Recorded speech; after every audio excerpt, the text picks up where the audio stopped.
Hey, once again, it's me, Comic Chat. My name is Danny Graham. Today we're going to have an impromptu discussion on what say the category is going to be the top 10 comic book or superhero movies of all time. Before somebody got their phone on, thought I heard an echo. I thought I did too for a second. All right. Before I get started, I'm going to ask you if this is the first time you're viewing my channel, please subscribe to my channel. Please give me a thumbs up and positive feedback. Please hit the notification bell so I don't want you to miss any information that I upload in the future. Before we get started, I'm going to introduce each one of my guests, starting with Mr. Knight. And then we're going to go around and then we get started with the show. Go ahead, Chris. Well, I am Chris Knight. I'm one half of the Real Review 3000. Sean Stackhouse, who comes over here also every once in a while, he's another half of this. So check us out on YouTube. You can check me out on Twitter, Chris Knight 5150 at Chris Knight 5150, whatever. Go over and check out our channel. Got everything over there. Just craziness. So thank you for having me on, Danny.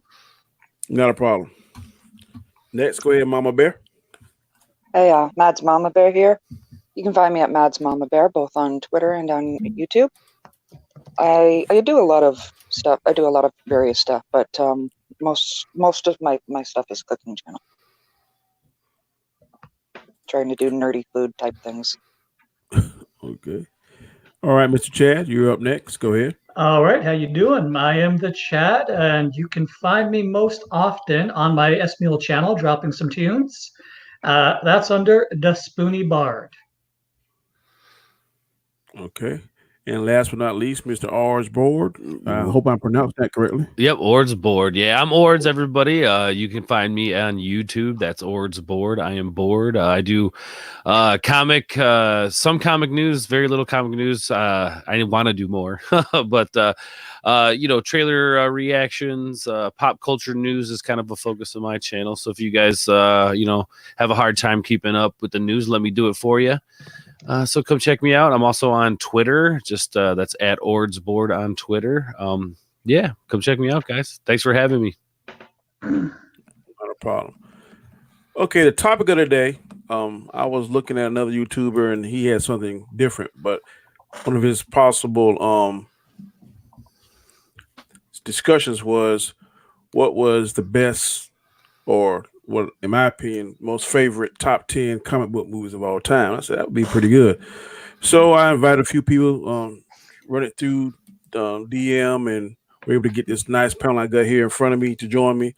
So are we going to do it one at a time, starting from 10, or do you want everybody on one person to go and say their top 10 and move to the next? How would y'all like to proceed with this? I think one at a time would work, but I don't know. I think one at a time, just going like one gives her 10, then the next gives her 10. Okay. I think that format works great. Since I'm choosing, I'm gonna go ahead and let Mr. Chad go first and tell me his top 10. All right. So I would say my 10th best comic book film of all time would be Hellboy and the Golden Army. Ooh. Yep. Guillermo del Toro was involved with that, and basically, I think he knocked it out of the park with both films, but I always thought the sequel was a lot smoother, a lot more tightly written, was much more true to the original comic in foretelling Hellboy's prominence as a king of hell. I just think it just holds together as a very entertaining flick. Yeah, not to mention the graphics on that one was just stunning. That's actually in my list as well. Oh, interesting. Interesting. Okay. All right. Anyone else got anything to say, or? Well, I'm not not my top 10, but hey, is what you want to do. Yeah, none of the Hellboys are on mine. I've watched them, but they're not my favorite, but they're not bad. I mean, I kind of put them where Spawn's at. I think Spawn's a really interesting concept for a comic book movie. Hellboy, the series pulled it off much better than the live action movie did. That live action movie stuff. Mm-hmm. Yeah, and with Spawn, it's much better as a comic book. I mean, I hope they go back someday and revisit it and try to really give. I will say in Spawn's defense that the CGI and the special effects weren't up to par that they are now. I believe if they did Spawn now with the technology we have now, it would be awesome. I think that they should try to do Spawn again. But Yeah, I Because- agree. There was I actually agree. some really good things about that movie, and if you actually watch it in cape action- standard definition, the special effects actually don't look too bad. The cape action was awesome. yeah. Yeah. Oh, agreed. Oh yeah, And really, I liked their choice of Spawn. Mhm. He's a great actor. That stunning voice, though, that was just so perfect for Spawn. Ron Perlman. Yeah. And but Hellboy, No, I That put was Michael J. Ron- White. that's it. Michael J. White played Spawn. Yeah, but Mhm.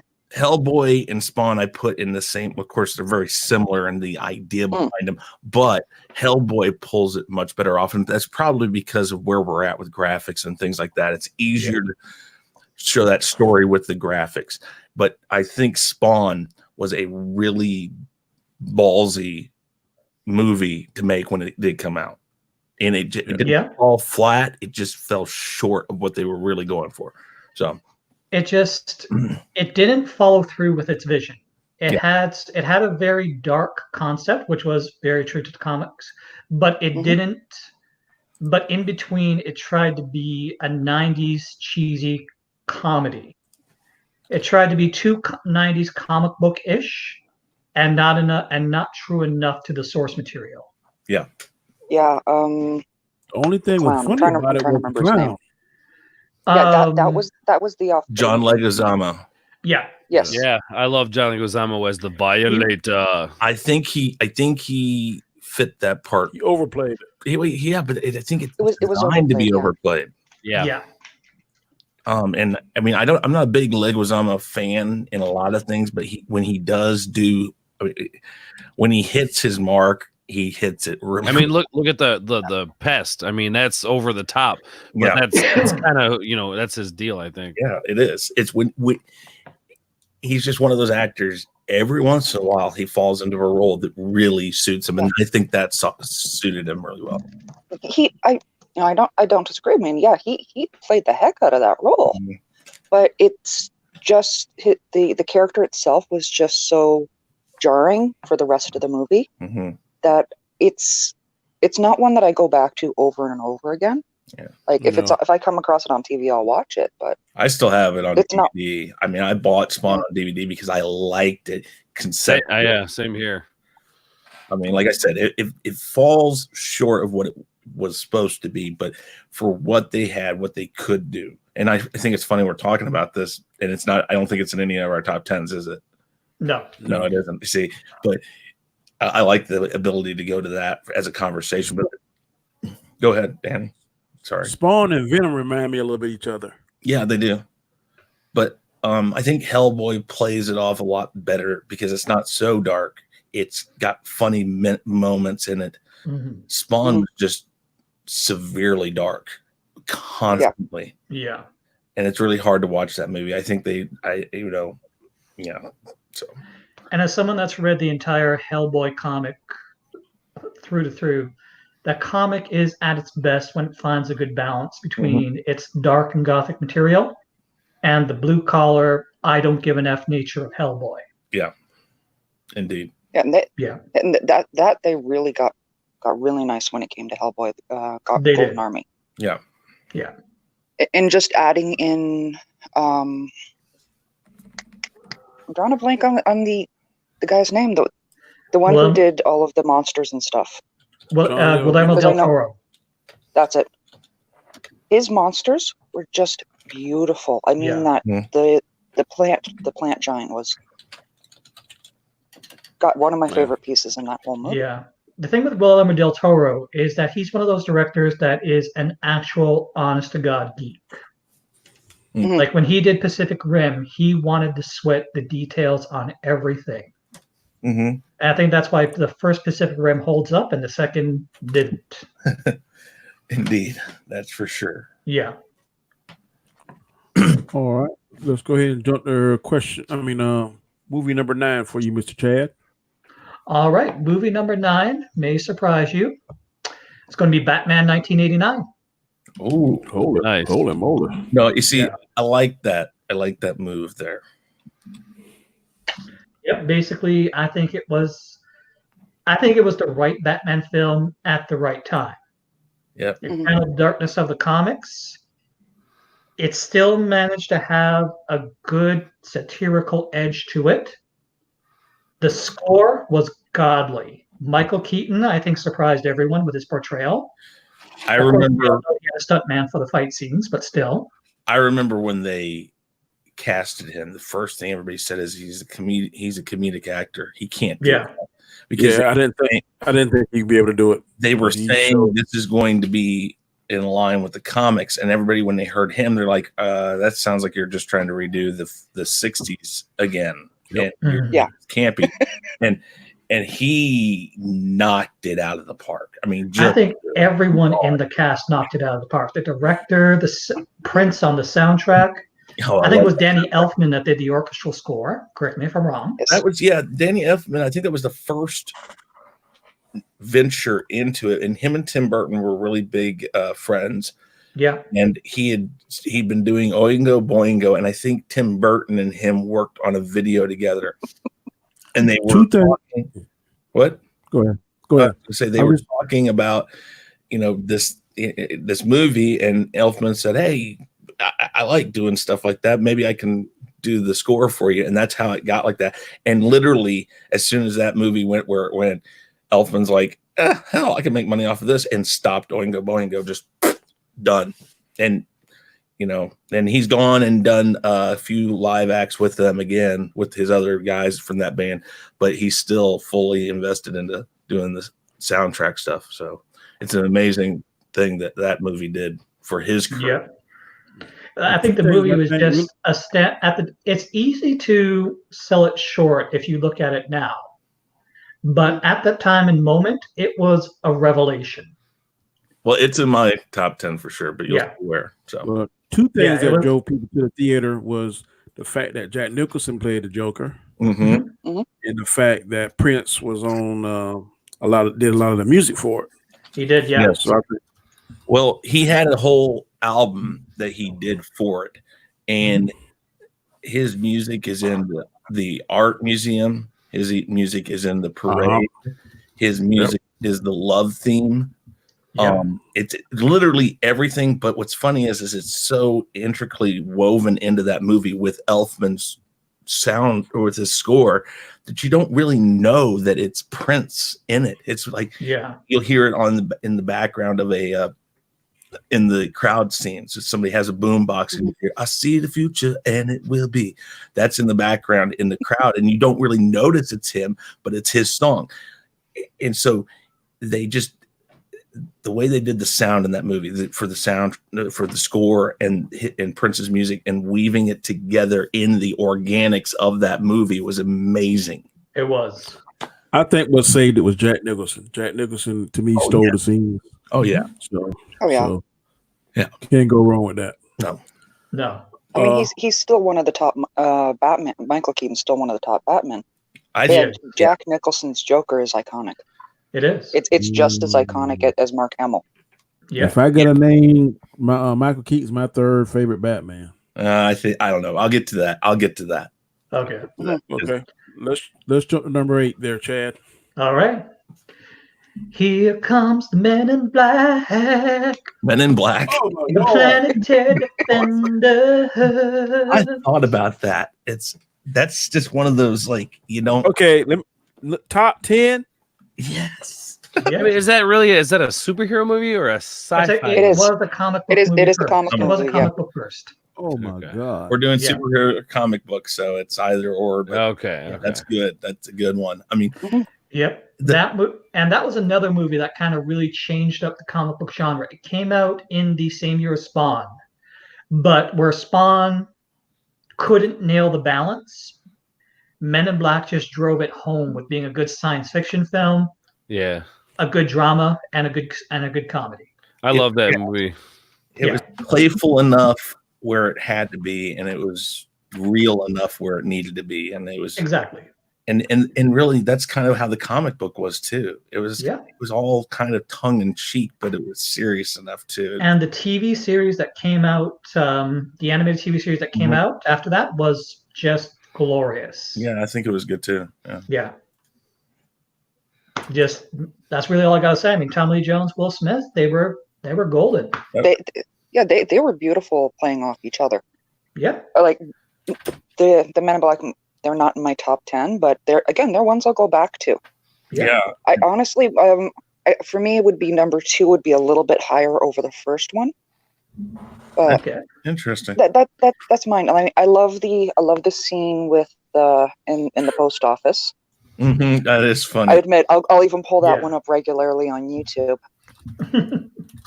Just the whole interaction between What are you him talking about? and the girl. Yeah. I am totally shocked and stunned. This is in anybody's top 10. I am, and I'm not. From Chad, I'm definitely not, because I know his propensity for. I'm shocked. I don't want to. Dumbfounded. I'm running out of words. I don't know. Chad has a propensity for the Insane. off kilter stuff sometimes. I do. I love it when people get a little off kilter, unique and distinct. I love that. And I should say that in my top 10, there is no DCEU or MCU. Huh. See, okay, that's fine. No, because I know why he did that, because he thinks it's too easy to go that route. I think It's way too easy. See, and I know Chad enough to know, and I respect that from him, because we're going to hear some good stuff coming up if we got Black. I'm ready for this. Keep going, man. I'm ready for it. Okay. What the hell? Go with number 7. All right. Hold on to your pants. Number 7 is another 1989 one. Is what? TURTLE power. TURTLE power. Nice. TURTLE power. Yeah, the original live action Turtles movie. Yes. That's a good one. Yeah, no, good job on that one. I like that one. Yep. What? The Ninja Yeah, Turtles? see, I like Ninja every you guys Turtle are, from 1989 Ninja Turtle, baby. yeah, see, so many of these movies would like be evenly matched within this, top 10. It's hard to choose. Yeah. That movie, like for the kids that I was a comic reader, so I knew their roots. But for the kids that got started on the animated series, when they saw the movie, their minds were blown at how dark that movie got. And that's why I loved it so much. Not just that, but the property in general. Yeah. You're going to drive Danny crazy here for this. The property in general launched to this day, in my opinion, one of the best video games ever. Absolutely, baby. I love that video game. The arcade game, I have it for Xbox 360. Oh yeah. No, it's excellent. Yeah. Breathe, Danny. Breathe. All right.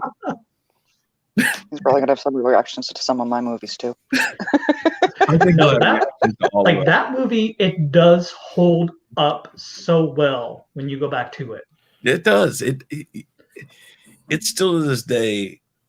I don't know. I remember going to see that in the theater, and it was such wow. Yeah. Because I'd seen the animated series. I'd seen the stuff about it, and then you go and Man, y'all know good and well them damn suits look fake. Come on. It's about that. It's about how they played it off, though. Yeah. Like when you see we're talking your about imagination should be in gear. You should just be in that 12-year-old kid mode that believes in the Force, that believes that those suits are real. I mean, and it's they're human-sized turtle, humanoids. Active. There's not going to be a realistic look. Right. Okay, so that pig and that turtle look menacing and scared of y'all. Well, I can't remember their names. That was in the the second one, yeah. And that wasn't even technically in the second one. They were Razor and Tokan and Razor. Yeah, which was just because they couldn't get the rights to Bebop and Rocksteady. Bebop and Rocksteady, yeah. Which I like that movie. There are things about it I like. I understand that. I get it. It's way different than that first one. But I think they toned it down they went too far with the kidifying of it. Although that lair, that freaking subway station, dude, I wanted to live there. I wanted that was dope. Yeah. Yes, that's where I'm going to live someday. I'm going to live underneath the city in the sewers. And I have to admit, that set was freaking awesome.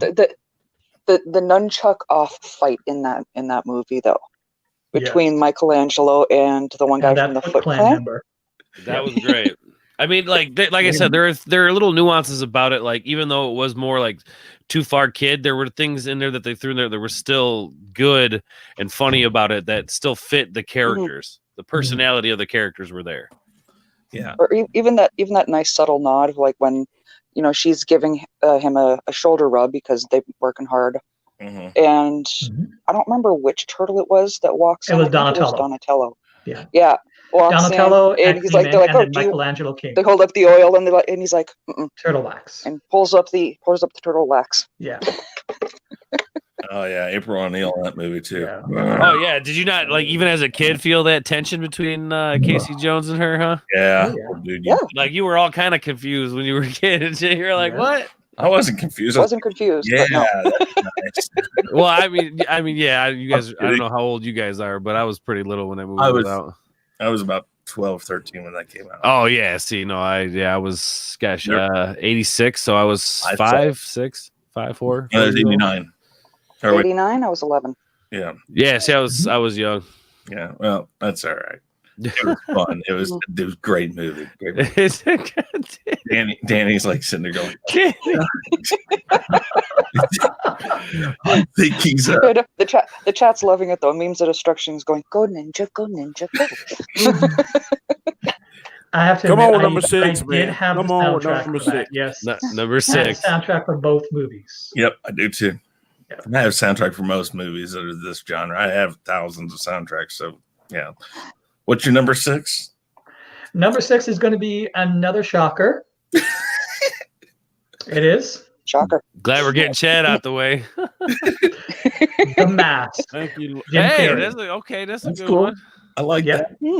Damn, That started as a comic book too. I'm actually not mad at that. I'm Jim actually Carrey not is a mad at that. walking cartoon character to start with. He is, yeah. Well, he used to be. Let's wait and see Sonic, and then we'll see if he still got it. It almost looks like that's what he's doing in this one, and I hope he pulls it off. Yeah, because I've missed that Carrey for a long time. I agree. In the same respect, though, I did like him in the number 23. I know it wasn't his normal stuff.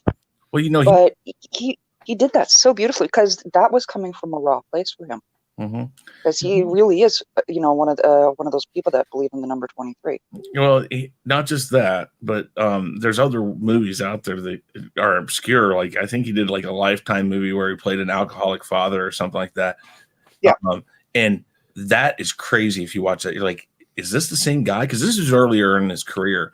The guy has talent. I just think he's had a rough patch over the past couple of years with his personal life and his choices in, further back 5-6 years, personal choices in movies and stuff.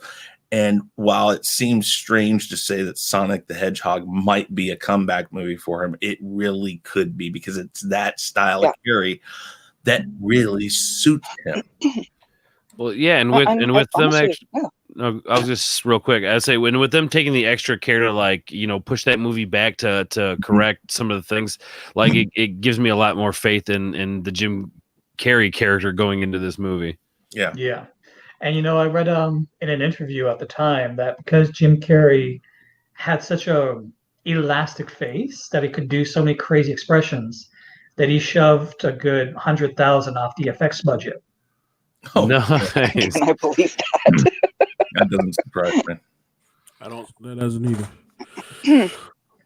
All right, Mr. Chad, let's go with your number 5, sir. Number 5, we're going to take a trip to Japan here. These are all live action, mind you. But I have the next two there, Japan live action features of comic books.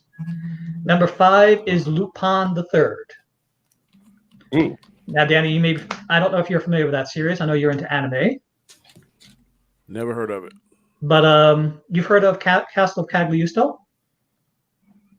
No, sir. No? Oh, okay. So basically, Lupin is basically a world-famous French thief. And yes, it's a Japanese series. Hangs out with a sharpshooter and a samurai that's sworn to protect him until he has a chance to kill him. And they basically go around the globe and pulling off heists. and trying to avoid the detective. That's pretty much a play off the Inspector Clouseau from Pink Panther. That's sworn to catch him. And it's basically just a great crime drama series / comedy. And the live action movie they did was absolutely, they captured the look to it. They captured everything to a T. It was amazing. Like you might want to look at the trailer just to take my word for it. You look at it and it's like, this is better than the MCU in the way they captured the look of the characters. It was just that the way they captured a comic book feel. Mm-hmm. It was just that well done. Okay. Okay. Number 4 is another Japanese live action adaptation of a comic book. One of my favorite characters, Rurouni Kenshin. I have no idea how to spell that. Okay. Basically, Rurouni Kenshin is the story of an actual historic character, Hitokiri Batosai the assassin. A character that was famous during the fall of the Tokugawa government and the institution of democracy in Japan, or a democratic-like government. And basically, in the comic, 10 years later, the character has sworn never to take another life and is living as a wanderer, hoping to protect people where he formerly terrorized them.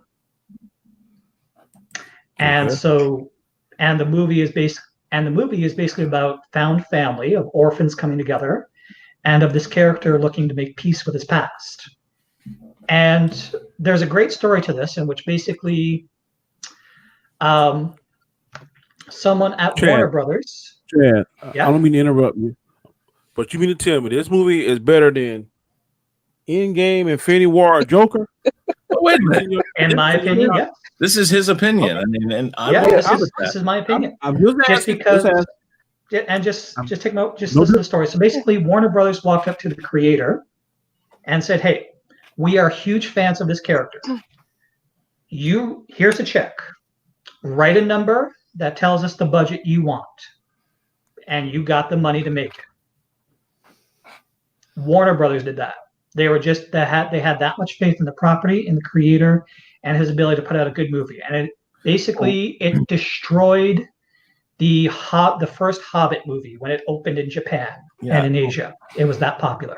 What people don't understand is that when you're talking about Japanese properties or anime properties, is they are so much more into detail than what American properties are. Now, I'm not talking about comic books per se. There are some very good American comic books for superheroes and stuff like that are really detail oriented. But when it goes to the big screen, they just can't put it there. Right. And when the Japanese do it, they will sweat those details. Exactly. And that's why I say these movies top Endgame, because those details were sweated. Yeah. They got a cast that could do the stunt work, like basically a very bare minimum of wire work and effects when it is filmed. It's all stunt work, all choreography, all basically the makeup and everything was created to recreate the look of the comic. And that's why I think like these two movies are fantastic if you want basically really good comic book films. Could you put those down in the chat for those who actually want to check these movies out? Sure. Because I really don't know. I don't think any of us know how to spell the one. Okay. And Rurouni Kenshin is the series is on Netflix, not the live action movies.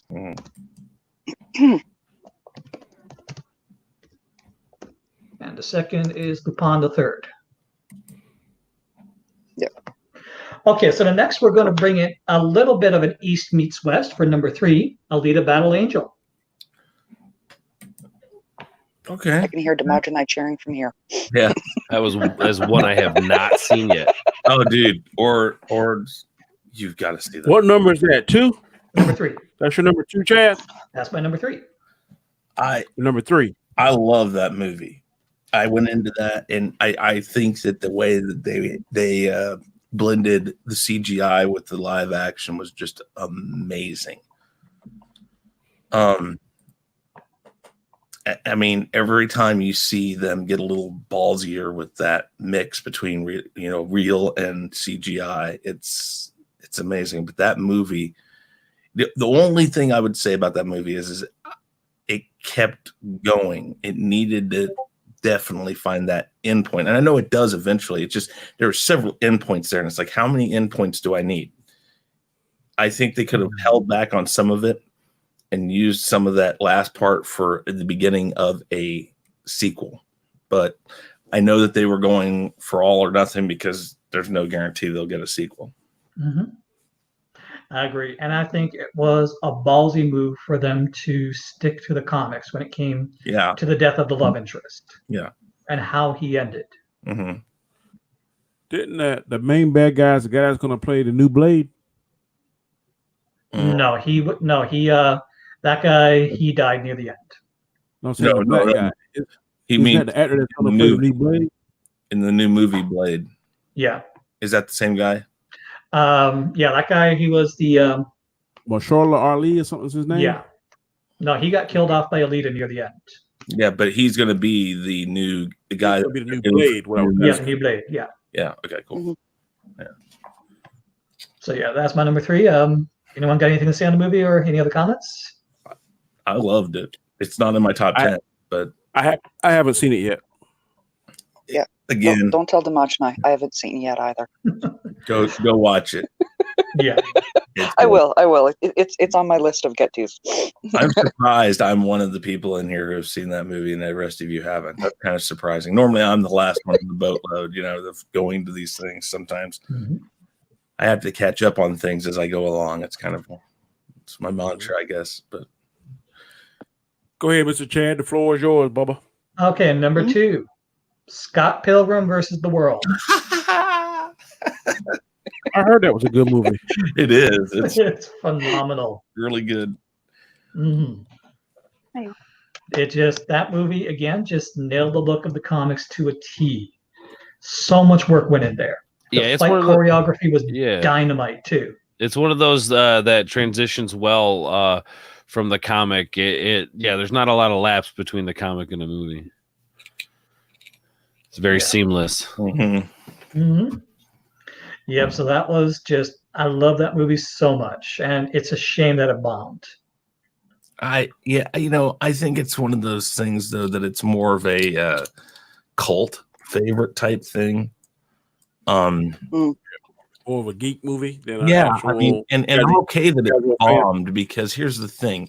I think if it had gotten, I don't think it would have ever become a box office hit, but if it had gotten just a nominal following in the box office and come across as just it's a movie, that it made its money or barely made its money or it just came under its money, whatever. If it had done that, nobody would have known about it. It's the fact that it bombed that enough people looked in and said, well, why did it bomb? They went to it and they're like, whoa, this is awesome. Yeah. And it just wasn't good for box office, which is fine because they made it. And again, that's where I think it's like there's one on my list that was just the same in the theaters, where it became a cult classic after the fact. Yeah, and I know mine largely was due to one bad press. They didn't put out really good trailers for it. Mm-hmm. But in the same respect, it also came out the same time as it was one of the Harry Potter movies and Lord of the Rings. Mm-hmm. And sometimes that's also what you have to go up against. I mean, like for instance, where the Incubix UHF went up against Batman. If Batman hadn't been out that year, UHF would have taken the box office. Yeah, true that. But all right. And so my number 1 greatest comic book movie of all time. Okay. The Crow. Oh wow, yeah, that's a good one. Very nice choice, Chad. Yeah, that's a good one. Yeah, that movie is just not just for the tragedy associated with it. I mean, damn, Brandon Just all Lee. around great story. Mm-hmm. Yeah. Great story, great filmmaking, great choreography, great performances. They great translated it very well. They did, yeah. It's the only one of that series that actually had that right balance of it. Yeah, because that's on my list as well. And really, some Brandon Lee's portrayal was just, and I don't want to overuse the word, but yeah, it was iconic. It was. What happened was it was a terrible tragedy because that was his second movie, and he had a really promising career. Well, if he'd Really been promising around future. to do the others, 'cause that was- He'd done a few small budget films Yeah. at the time, but it was really his Yeah. second Hollywood film that Mhm. promoted him front and center. if they had been able to use him for the other movies and the same team had come together to do it, I think the other movies would have been much, much, much better. Oh yeah, agreed. Yeah, Yeah. but I also think that, you know what, it's the kind of movie that works best on its own as a single story. It does. Okay, As very a, good list. the sequel wouldn't have worked with him anyway, Yeah. It was- because there's no reason to explain him coming back. No. Right. There was a series that had some good ideas, like there being a bunch of crows in history, but because this is a form of not only seeking peace, but also performing a type of penance, a lot of crows Mhm. go insane. Yeah. And so I did like that idea and how it would possibly play out.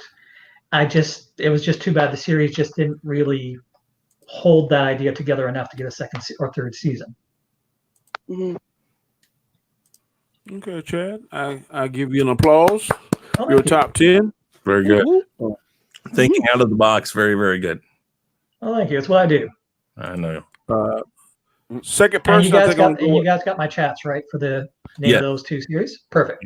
I put them down in the public chat. Yeah, Awesome. Thank you. no problem. All right, Mr. Orge, you up next, sir. Okay, let me pull up my list here. 1 second. I really liked that list. I like that you it was you said stepped out of the box a little bit. I'll be right back. Okay. Yep. You Like, you do that. You continue though. You want me to continue? Okay. Okay. So I would say for my number 10, and I some of them are kind of out of the box. My number 10 would probably be Mystery Men. Oh. I just remember I randomly when I was younger came across a VHS of it, popped it in, watched it, and was just like, this is fantastic. Like it's almost like connecting that superhero universe to like real life in a sense. Like they felt like real life characters, you know what I mean? Like this could really be a thing. And I think that was what's it? Pee Wee Herman. Help me out. I'm having a brain fart here. The guy, I think one of his Yes. power was the shoveler or something like that. Was his name? Yeah. There was a guy who, his power was shovels. Yeah, the shoveler. Then there was he was the spleen. Yeah, that was Paul Rubens. Paul Rubens. That's right. Yeah, and I think that Yeah. was one of his major films. One of his first major films back, like acting. I think after all that, adult film controversy. Buffy the Vampire Slayer was also another one of his movies, Oh, and okay. that one was really surprising for me. Yeah. 'Cause you look at it and go, "That's Pee Wee Herman." Wow. Yeah. But yeah, so there was just a really interesting, cast of characters, and there were like, I think Ben Stiller's character was Mr. Furious or something like that. His ability was he just got really, really angry. Mad. Yeah. I don't know if you Yeah. guys ever watched the Tron Uprising animated series that followed Legacy. Yeah, I watched that. Pee It's Wee on Herman Disney. played the backstabbing lackey in that series. Oh wow, Okay. I have to check That's that on- out. That's on Disney Plus if you have it. Which one is? Tron Uprising. Oh, right. Oh, yeah. All right, well that's tonight then. Yeah, I was just basically saying Pee Wee Herman plays a backstabbing lackey in that film. Oh, And yeah. he actually did a really good job. So Chris, my Mhm. my number 10 was Mystery Men. I know you have something to say about it. Oh, actually, I haven't seen that one. What? I know. Are Me neither. This is where I'm normally at. You haven't seen like Chris Knight. Chris Knight has not seen Mystery Men. That's movie's like right up your alley, dude. I know it is. And Okay. time constraints, it's one of those things. I probably, you know what? I promise you tonight I will go watch it. If you do, I want to report. I will. But I will No probably. worry. What? Yeah, no worries. Chris, there are so many lines in that movie that we're going to be hearing out of Chris for the next week. Yeah. As opposed to my normal standard. That's an old one. So all Yeah. right. So that's 10. That's 10. Number 9, Blank Man. Oh, Blank my Man. God. There's such a redeeming quality in that movie. Like watching it over and over again, it's still funny. But I just remember watching it over and over again when I was a kid, and it never got old. No, That star Damon Wayans. Yeah. Yep. that was a funny. Yeah. Him and Don't David make Alan one Greer. anymore. And again, there's kind of a theme here with the whole like connecting to like real life superhero type things, you know. So yeah, that's number 9. Number 8 is, I don't know if you guys remember this, Super. The movie Super. I think it was kind of an indie movie, but it was Ryan Wilson. I think he was in The Office.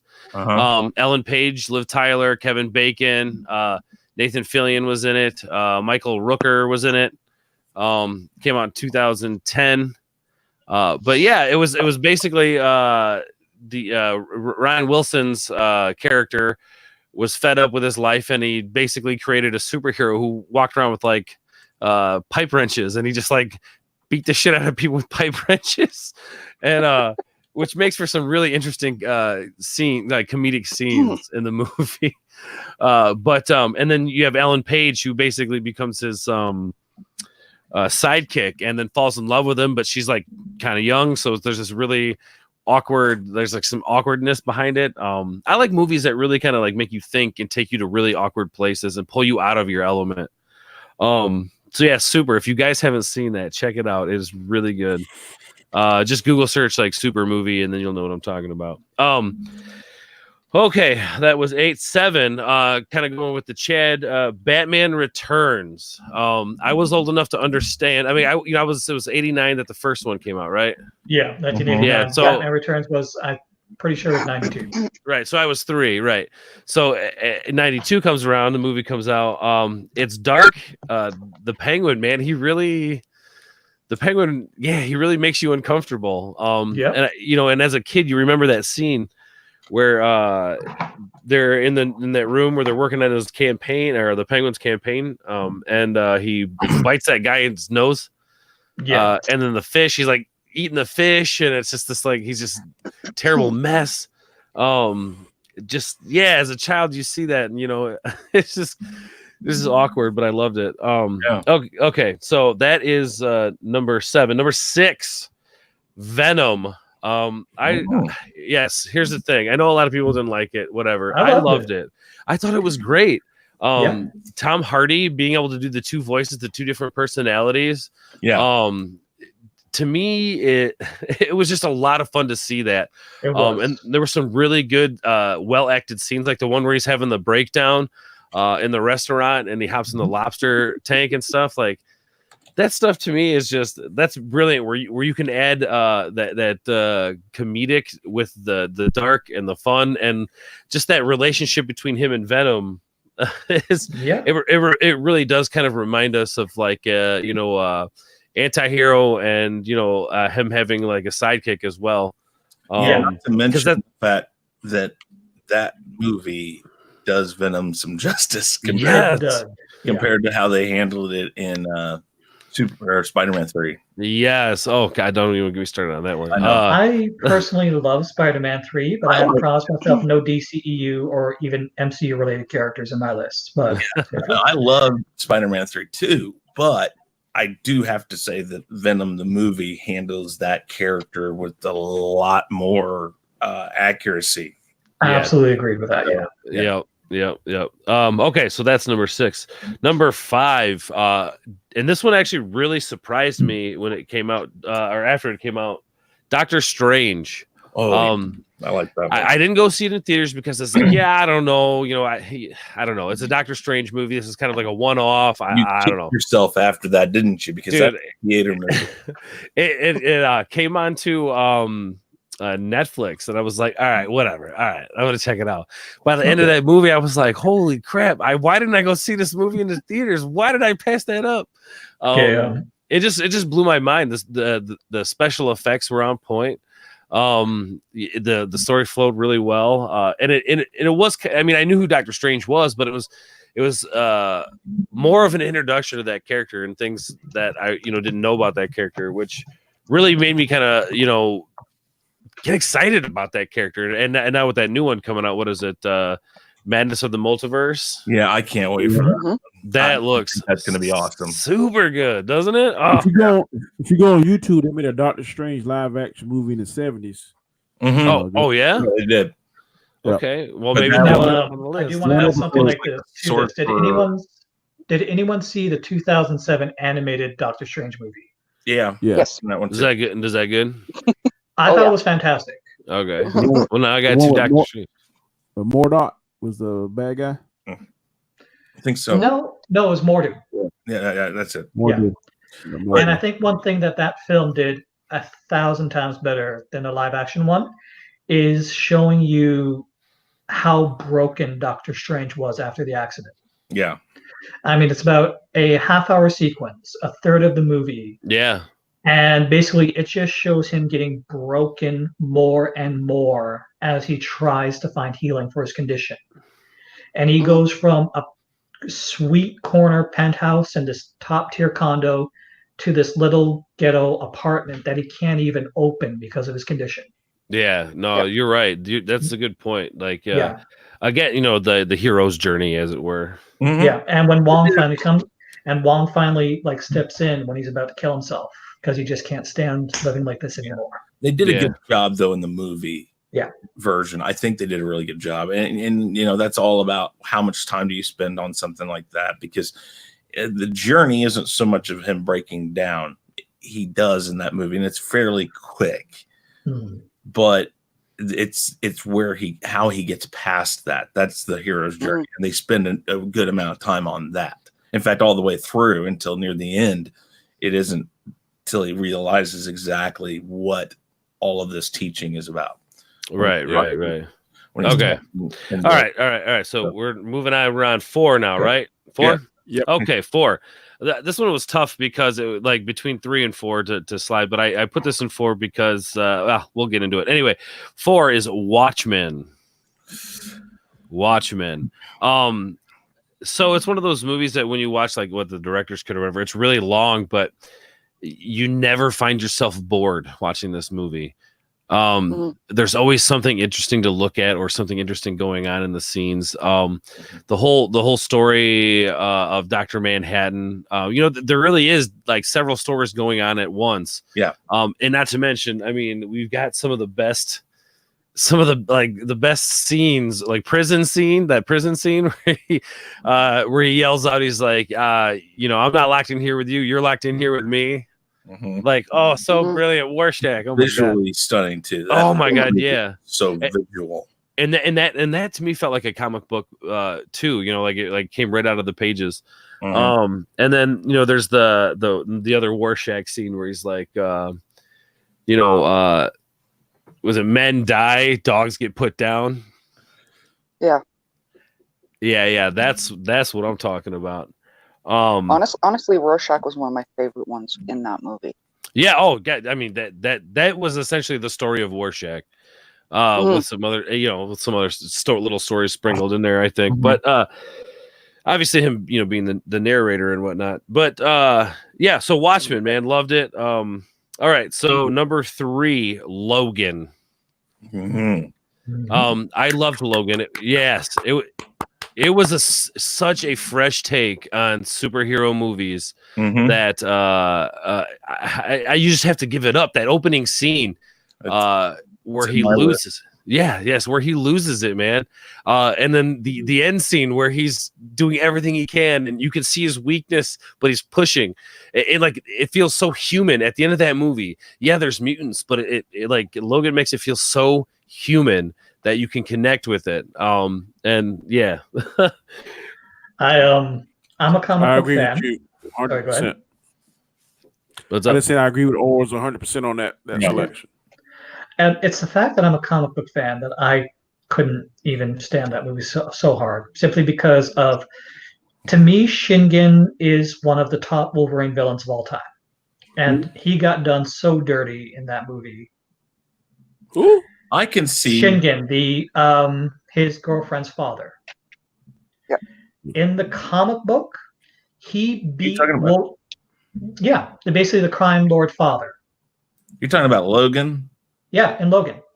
I thought Sure. that. Shingen was thinking of he's Wolverine. the guy that Wolverine had that sword fight with. Oh, I know. Okay, yeah. Yeah. You're talking And- two different movies. Yeah, you are. You're talking. Oh, Yeah, you're I'm thinking talking- about like the death of Logan. Sorry. Yeah. Yeah. All right. Logan, just that movie. Just the Logan movie, which I don't know if you guys ever went back and watched it. I bought it on Blu-ray. It had like the noir version of it. That's actually kind of fun to watch. But yeah, I mean, just that whole movie with the way the help me out. What's the character's name? The guy that can't go out in the sun. I'm having a brain fart today. I can't remember. Danny Takeoff. All right, but anyway, yeah, Logan, great movie. Anything to add, anybody? Anything to add on that one? Regarding that one, I think one of the reasons I got confused is that on principle, I could never stand X-23. You didn't like her in this movie?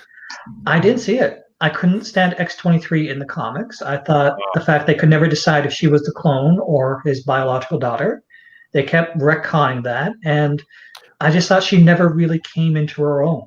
Well, I would say that this movie like definitively tells you what, at least in this the movie universe, tells you what she is to him, and there's a lot of humanity and texture in her character in the movie. Yeah, maybe I'll look it up and give it a second chance because of your recommendation. But just I could never take to the character, and knowing she was in the movie was like I couldn't. Here's what I think is going to happen, Chad. If you're going to watch it, you'll watch it, and at first you'll kind of be like, "Yeah, I don't know." Just watch the movie because eventually, I think you'll grow to like her in this movie. I think, because she learns things. You know, you got to understand as a kid, like locked up and dealing with what she's dealing with. She learns things through this movie, and you really start to appreciate her after the fact. Well, okay. Anyway, all right. So we're on. With that being said, and some of you guys might understand what I mean by this. Moving into number 2, we have Deadpool 2. Now, some people would argue that Deadpool 1 is the better, and I get it because it was something new, it was different, something that had never really been done before in the comic book movie type space. Cable. Right. Hey, they did Cable amazing in that movie. And again, you know, if you guys you've seen the movie then, Chad, right? Yes, I have. See, you got to watch Logan just for the beginning of that movie alone. Because that opening scene in that movie makes so much more sense and it's so much more funny. Where Deadpool is basically at his grave. Just where he's talking about he's like you're not the only one who's gonna die, Wolvie. Yeah. Just watch the movie and you'll get it, man. It's hilarious. Anyway, the X-Force, the biggest part of being the X-Force. And essentially how like this movie is one giant troll. That's what this movie is, man. It's a troll. It's like, come watch the X-Force kick ass, man. And then wait, what the hell just happened? And then we get the Juggernaut. X-Force was never really took off in the way Marvel wanted them to. And they did everything they could to make X-Force a leading comic, and they just never could make it take flight. And again, that's why this is so hilarious. Like that's why I love this movie because it's playing multiple angles. It's giving you an exciting action movie, but it's trolling you the whole time. If you go and think about that movie, the entire movie is essentially meaningless. Based on the end of that movie, basically how the movie ends or how you think it's going to end, it's totally pointless. And the way that Deadpool keeps breaking the fourth wall is funny too. I mean, that's true to his character. I swear, somebody was like, they looked at Ryan Reynolds and were like, "We're going to create this comic book character, and one day you will be this character." Well, in a way, they did because he knew the character in and out, and when he got hired to play what they called Deadpool in Wolverine, was that X-Men Wolverine Origin? The Wolverine Origins film. Yeah. When they did that, when that part of it, when the people just blew up about it, he personally said to fans, he's like, "Give me time. I'm going to give you Deadpool." and that's why Deadpool was made, was because he fought Right. to bring that to screen. It was like a 10-year process, wasn't it? Yes, and I mean, if you read It was about that, yeah. Ryan Reynolds is a guy for the fans. I mean, I don't care what you think about Deadpool, when you have an actor who literally says, I have to play this part because I'm the one that screwed it up in the first place, when it really wasn't him. It was the people who designed it and wrote it. Yeah, But exactly. he personally took it on as his fault that he even played the part. And they did Green Lantern. yeah, respect. Well, I think he likes making fun of that. Just Yeah, Oh yeah. Well, I mean, we've seen it. We saw it in this movie. yeah. You know, and again, I mean, it just it's fan service at its best. It's just fun. It's a All fun the movie. things you want to say, they say in these movies. Exactly. yeah. Like And I everything want to you point out that in the Deadpool cable comic book series, at one point, Deadpool says, "I look like Ryan Reynolds crossed with a sharp eye." Yep. Okay, well that's number 2. And now for number 1 on the list. Drum roll. The Joker movie. The Joker. Of course. When I go to movies, I don't normally see movies twice. I don't go to the movies a lot. Which you'll see my channel. I have very little like movie reviews on there. But to go see a movie twice is a big deal for me. When I saw this movie the first time, I just could not take my eyes off the screen. I could not take my eyes off of Joaquin Phoenix.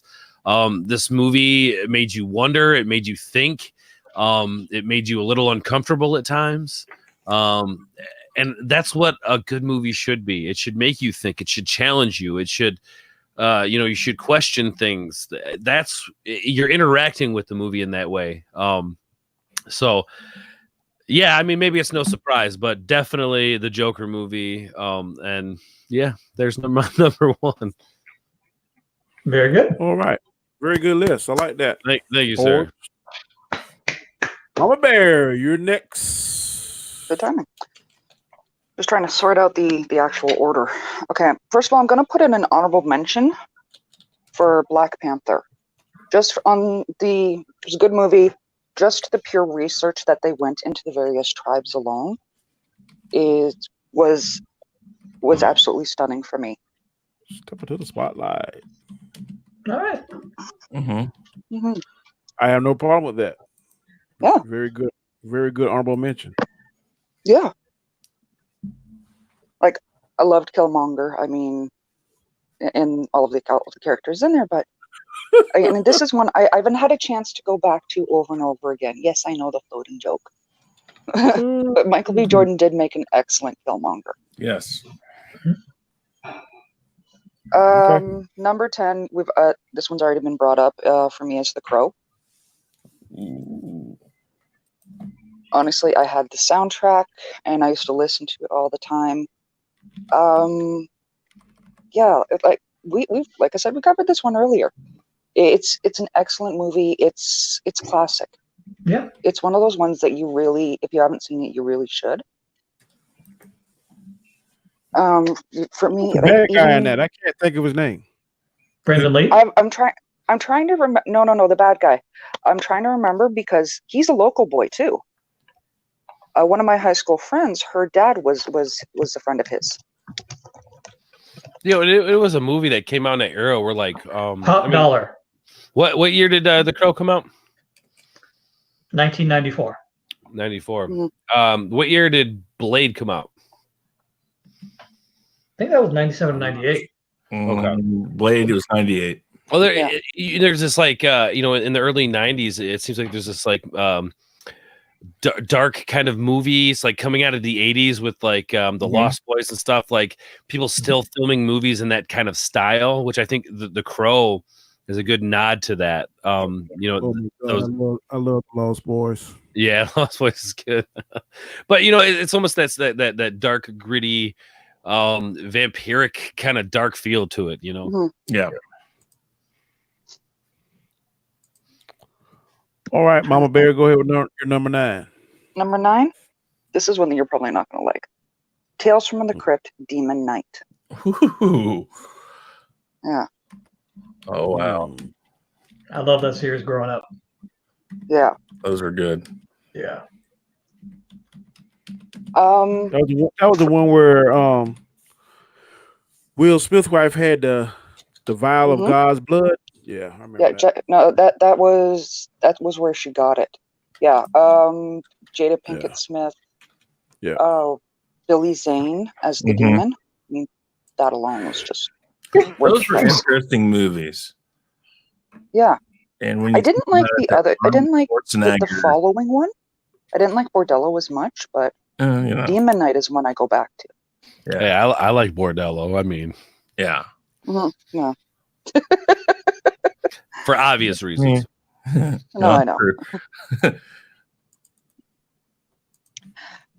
Okay, where are we? 9, 8. Again, Hellboy, Golden Army. Great month. Because again, oh yeah, that was not a hesitation for me as well. I loved the story. Like we said, I will butcher his name trying to say it. Guillermo del Toro. His art in there is just stunning. The monsters are beautiful and terrifying at the same time, and that alone it's worth it. But yeah, they did beautiful on the characters. That good balance of dark and humor. It's why I go back to it over and over again. Where was I? Number 7. 7. Ultimate Avengers. This was cartoon? this was a cartoon. A good number on my list are not live action. Okay. Because it's I love comic stuff. And for me, a lot of them, the animated ones, and this was a straight to film. It didn't go into the theaters. It was like a TV, made for TV, straight to DVD type situation. But a lot of those ones where they're animated hit the characters better than what a live action can do. I think they spend more time in animation developing characters because it's not live action. Because a person, when you watch a person play a part, if you cast it right, they kind of emulate who that person's supposed to be. So it's really easy to get into who the character is. When you're drawing somebody, you really have to set up who the character is. I don't think you can give as much expression, and it's a blank slate. That it's not a person. You hear a voice, and so they really have to focus on the character and what makes the character who that person is. Exactly. So and again, that's why for me that one's on the list over the live action Avengers, because it's more true to the comic story. Is that the one with that I don't like? Ultimate Avengers is it's basically adapting the Ultimate Avengers comics. Yeah. Okay, I don't think I remember that one. I thought it's basically it's basically a grittier animated feature. Like it does have blood, it does have death and violence. Okay. Yeah. It is a good movie. It is, both of them. They made 2 of them. There's a bit of trivia here. Just wanting to remember my brother here for a second. When the night we saw Ultimate Avengers 2 was the night before he unfortunately died. Oh. Yeah. And it's something that and I remember how much we loved it, and just we stayed up all night talking about it, talking comics, talking about him graduating, and it's I don't say that anymore, but I say that just to say, like, you know what, those films are very sentimental, and it's a bittersweet thing. I believe I wouldn't even call it bittersweet by this point. How long ago was it? It's very sweet. It's something that I remember him by. Yeah, it's a happy memory. Yeah. Good deal. All right, Mama Bear, you're number 6. Number 6, Batman Under the Red Hood. Again, this is another animated one. Very good. I love that one too. How they did that with the portrayal of Jason Todd in his return. Yes. And Jensen Ackles as Jason Todd. What's the name again? Batman and the Red Hood? Yes. Batman Under the Red Hood. Yeah, Under the Red Hood. That's it. Yeah. And It's good. Yeah. I think I saw that one. Honestly, that is one that, like, really go check it out, because it's a phenomenal storyline, and there's just some powerful moments in that in that one. And if you know the history of the Red Hood, then in the comic books, it works really well in this movie. Yeah. Like, I don't know how much I really should go into this, but yeah, I'm always afraid of tripping on spoilers. But that one is it's the following Jason Todd's return after his encounter with the Joker. And they because that's one even some of the live action movies have touched on or made nods to, like the Justice League movie, I think it is, where you see in Bruce Wayne's cave, and you see the Robin suit. Batman versus Superman, I think. Yeah. Yeah. You know the scene I'm talking about. Yeah. And you see the Robin suit with the ha ha ha whatnot. Yeah. That God, they would have delved into that a little bit more with a flashback or something. Yeah. They should have done a flashback of him finding them. Yeah. Maybe going after the Joker or something. That would have been nice. It is nice, though, that they put it up there as an Easter egg to show his motivation. Yep. But no, but Under the Red Hood is an excellent movie. All right. Yes. All right, Mama Bear, go with number 5. Winter Soldier. Winter Soldier. Of the live action Avengers movies, that one is easily my favorite. Yeah. It's got that really good balance of looking into Cap's history. I mean, got Falcon in it. I mean, that's where I got to fall in love with Falcon. That first scene on there when he fought that guy on the ship, that's awesome. I love that. Yeah, it's my favorite scene. And that's also why, like in Endgame, when they did that, on your left, that how they used that as the little nod to their playful back and forth from Winter Soldier. That was just such a happy moment for me. I ain't mad at you on that one. Very, very good selection. Thank you. Number 4. Constantine. Ooh. That's a shot in the dark. I did not see that one coming. Interesting choice. I like it. Honestly, that's one I've watched easily a dozen times because I love Keanu Reeves in that movie. Oh, you talking about that? That one, Yes. I was wondering. Really? Yes. You like that? Yeah. I loved it. I like the I've British gone back and watched guy's version of Constantine better than Keanu Reeves. I know. Honestly, I like the guy who's doing Constantine in the Arrowverse right now. Yeah, but he's on point. The dark, gritty aspect with the movie Constantine, I'm probably spoiled. I really liked. It was that first look into something that was on that level for me. My favorite scene in that movie is when he sacrificed himself and the devil just pulling him to hell and he stopped because he's ascended into heaven. I like that scene. That's awesome. Yeah, the devil himself, that he was such, I hate saying it, lovable. Because he's one of those, he doesn't come across as entirely smarmy. And that was for me, that was a really great aspect. Even Gabriel was fun because you wanted to like Gabriel, but in the same respect, you didn't really trust her. No. All right. Very good. Papa Midnight, the whole thing. It's just pure for me. I did not see that one, but good selection. All right. Number 3. Okay. This is another animated one, and this is again iconic because it's such a true for the book, or close enough at least. The Killing Joke. The what? The Killing Joke. Batman: The Killing Joke. The animated. I like that too. A lot of people didn't like that. Sean, there are things I liked about it, but there are things I didn't like about it. There were some things that they put in there that just didn't make any sense to what was going on with the original story.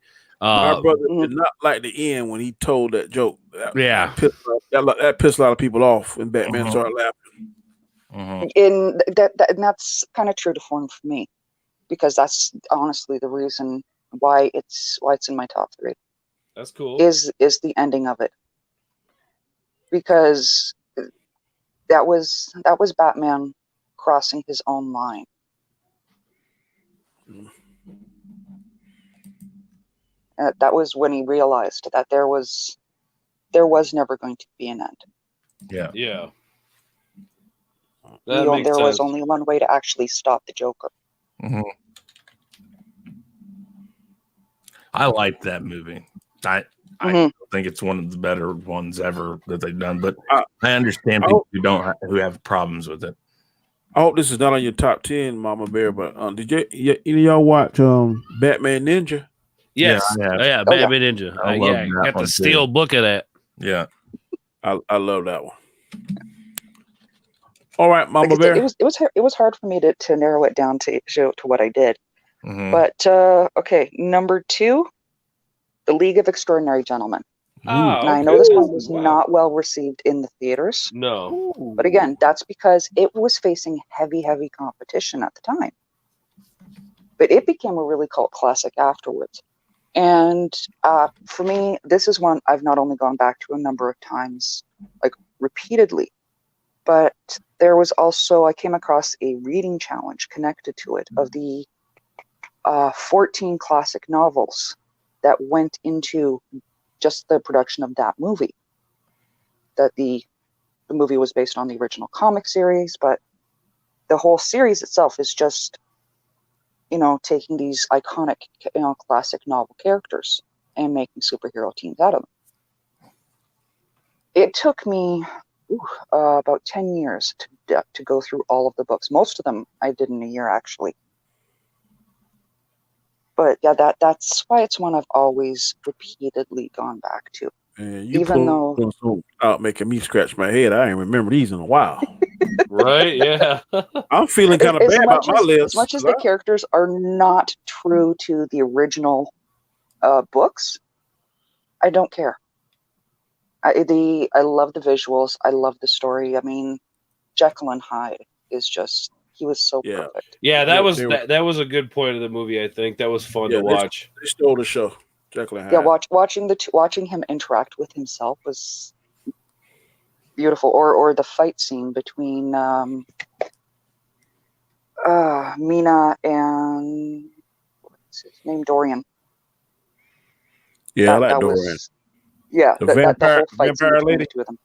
Mm-hmm. And for me, number 1, anyone who's been on my Twitter will see this one coming. If you've been on my Twitter page, I have right up there, and as Mad's Corner, a picture with Michelle Pfeiffer's Catwoman. Mhm. Oh my lord. So yeah, Batman Returns. Wow. Batman Returns has been pretty popular today. Batman Returns. I love that movie. Yeah. But Honestly, I was a Batman and Catwoman fan beforehand, because I would watch the reruns of the 1960s Sesame series like all the time. Catwoman was always my favorite, but her portrayal of Catwoman was honestly changing for me. That how she showed her off as that strong yet dark, how sexy she got with, that part? No. She got that part by walking into the casting director's office dressed like that. She came in and played the part literally from start to was in character when she came into the casting directors. That's how she got that part. She really was. She studied it, and I mean that's something they don't do these days, is really study the intricacies of a character. And that movie plays well because of that, because it's a very I like the Catwoman in Batman. Dark Knight Rises. Yeah, I like her. Yeah. Can't think of her name. Anne Hathaway. Thank you, Anne Hathaway. Yeah, and I think she does a good job too, but it's the same. She did. It's the same thing though. She understands the character. I have yet to watch all the way through the movie Catwoman because there's no way in hell that movie even. I've It's honestly different. I've watched Catwoman a few times. It's different. For me, just because It's Halle different. Berry's in it. She gives it points. Halle Berry did an admirable Catwoman. She It's did just the whole I guess, but oh god, the whole script was just a little wonky. Mm-hmm. I agree. itself. It was forced. It was cut. It was pulled out Mhm. of production, put back in production. It is a calamity of itself. Didn't have a true bad guy because nobody was really afraid of Sharon Stone. I mean, But no, now my mind went. Who played Catwoman in Batman Returns? Anne Yeah, Hathaway. Michelle Pfeiffer, Michelle Anne Hathaway. Anne Hathaway. Michelle Pfeiffer. So when Uh-huh. Michelle Pfeiffer got done with Batman Returns, that was when Catwoman was supposed to come out. Was next. It was supposed to be a sequel to Batman Returns with her in it, and it fell apart for I can't remember why. And that's where the calamity started. It was because they lost her. They lost a lot of the people that were going to make it basically a continuation of the Batman series. And it just fell down because of that. And if it had come out a couple of years after Batman Returns, it would have probably even helped Batman Forever, because Batman Forever probably wouldn't have taken the turn it did. Which I didn't hate Batman Forever. You could see how it's going downhill. Yeah, there's things I liked about it, but yeah, it's rough to watch. Yeah. I do own it though, so I own all of them. I own the campy 1960s version. I own all the series too. I mean, it's like, hey, it's Batman. Yeah, you gotta love Batman for whatever it is. Exactly. Just take it for what it is. I like that. Holy rusted metal Batman. That was one of the best scenes. It was so campy at that moment, but it's like so perfect and forced. Totally metal, forced. and it's holy and it's rusted. Oh. It's like he watched Batman as a kid and was like, "All right, I got to do the line." Yeah. So that's a good list, though. That's. Thank you. Very nice. It's a nice list. It's a very nice. Where did the Danny go? The Danny is bake. Ta-da! Sorry about that. I had to get something to drink. It's all Mr. good. Knight, All right. you are up, sir. Chris Knight. I am scared of this list here, buddy. Yeah, right. Scared, actually. So I really thought about this. First off, my honorable mentions. A lot of you guys have a lot of good ones that I would call out honorable mentions on my list. Winter Soldier, Superman 2, preferably the Donner Cup, but Superman 2. Batman Begins, Batman Returns. Batman Returns, though, it's like I don't know. I love that movie, but it's just an honorable mention. I know why you love it too. Why? Heath Ledger. No, not that, not that one. Batman Returns. All right. Yeah. No, not the Dark Knight. Batman Returns, though. I love that one. So, okay, number 10, Spider-Man 2002. Tobey Maguire, William Dafoe, Kristen Dunst, James Franco, J.K. Simmons. Well, here's the thing. I'm gonna point this out. Looking back on it, it's a bit dated, but it's an origin story, and for the origin story it is, I liked it. Spider-Man. Yeah. Sam Raimi had a really. It was what was needed for comic book movies that moment. It was a step forward from other things we had gotten. So we talked so much about how in the 90s we had darkness, we had this real gritty look for comic book movies. And that kind of took it out of it, but it also had a lot of really interesting things going on.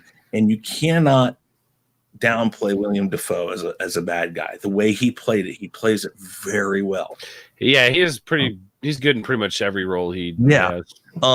You know, it was perfect. Sam Raimi's style was perfect for launching that series, and I think it's still a definitive comic book or superhero movie to this day. I mean, it to me, it felt right for the moment. I don't like Tobey Maguire's interpretation of Spider-Man. He's out of the three, he's my least favorite. That's the thing. You have a favorite of the three. I gotta say, I didn't mind any of the three. I don't know who's my favorite. I like different things that each of them did, but I don't think any one of them pulls off Peter Parker and Spider-Man completely by itself. It's kind of like the people who've played Batman. You're much better as Bruce Wayne, or you're much better as Batman, and very few times have we gotten that good mix of both. So Tobey Maguire, I think, was a good casting for that series, and for when it was coming out, he was the right fit, I think. Who's your favorite of the three? Initials AG. He was the best. Man, he's good. Garfield was good. He has the most truest Spider-Man, because Spider-Man, when he's fighting, is always saying wise cracks. Yeah. None of the other two do that. Well, they do kind of, not as much. For me,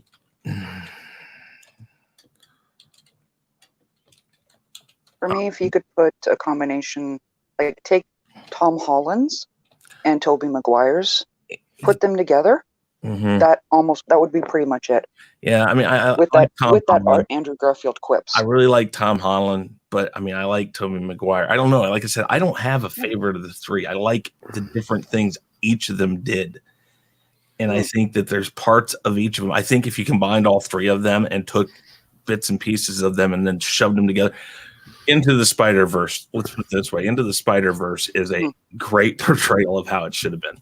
And I'm really looking forward to possibly getting another one of those with some live action scenes with possibly Tobey Maguire, Andrew Garfield, and Tom Holland. That would be great. Like that's the what live they're action. talking about doing, possibly. Right. And I'd love to see that. That'd be awesome. Because then it really just says, listen, all of this is one giant multiverse. And and they're all good in their own right. Exactly. One's not better than the other. One's just different. And I think you'd make the fans fairly happy if it was done right. So, Or who's your favorite? Tom Holland, man. I just, like he fits the age profile better. Yeah. I get that, like he's a little too much like a teenager. Yeah, he's Disney Spider-Man. I will say that. I don't think that's his fault though, because right. he plays it as good as you possibly could. Yeah. But I there are things I like about all of them, but I would say Tom Holland is my favorite. Okay. All right, Mr. Knight. I'm 50-50 between Tobey Maguire and Tom Holland. Like I did like in Civil War, where he's doing that fight scene with Falcon and. He keeps talking to him, but like, oh, hey, you're this person. You're this person. Those carbon fiber. Normally there's not this much talking in fights. Yeah, that was perfect. But that's Tom Holland, so I think they all did that. When Andrew is in the car and he's stopping that burglar and he's shooting the thing, and you're right. That's to me, that's classic Spider-Man to me. Yeah, but again, that's writing. That's how not he's fighting the person. That's the writing style. The actors. It's a little bit person too. I mean, the actors put their own spin into it. Mm-hmm. Yeah, and each one of them had points where they were just spot on. Mm-hmm. I think he's the best Peter Parker. There's something to be said about that. Yeah, I'll give you that. Number 9, Iron Man 2008. So that's what I'm talking about. Robert Downey Jr., Terrence Howard, Jeff Bridges, Gwyneth Paltrow. I mean, you're talking about some good actors and actresses. But let me do a math equation for you. Your math equation. That's ground zero for Marvel. Exactly. Let's do, and this is even more important. Ground zero. You're right, but this is why it's so important. Do the math. A B-grade comic book hero, a washed-up has-been criminal actor, and the director of Elf. How do you get Iron Man out of that? It is a sheer amazing fact that we got the MCU from this group of people in this movie. And I'm going to tell you something on top of that. What? In real life, what's his name? That played Iron Man. Robert Downey Jr. Robert Downey Jr. is an alcoholic, but they left that out because Tony Stark's an alcoholic. Well, no, he had been past that. He was a druggie. He was an alcoholic. He was basically Charlie Sheen, and he came out of it. And then one of his first movies, they left that character flaw out of Tony Stark. Because in the comic book, Tony Stark is a raving alcoholic. Well, no, they have it. He's drinking right there in the first scene when the bombs go up behind him. He's got a thing of scotch in his hand. I mean, it wasn't something that they put a heavy emphasis on in the movies. No, but I think part of that though was because it was for kids. You know, they were trying to get that's a family movie. Again, it's MCU. This is right. But when you think about it, you do that math equation, you don't see how you're going to get this movie. You wouldn't have said you would have. It launched the MCU. It's a way more stripped down. It's way more stripped down than you might remember, and it's heavily story based, and it's got enough of a backstory to it. This is what has now redefined comic book stories. So, Spider-Man gave a roadmap to how you take a good character and you make a movie around him.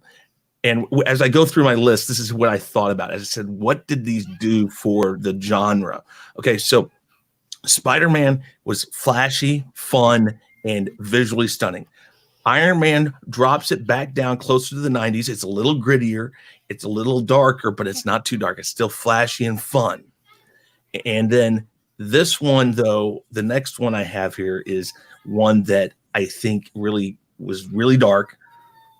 Iron Man ages well too. Yes, exactly. But I will say I really wish that they had swallowed their pride and stayed with Terrence Howard.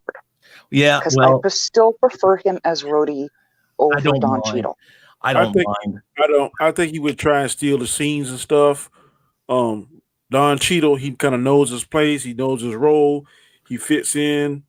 I think the other guy would have. I think Terrence Howard was trying to steal the show and all that kind of stuff.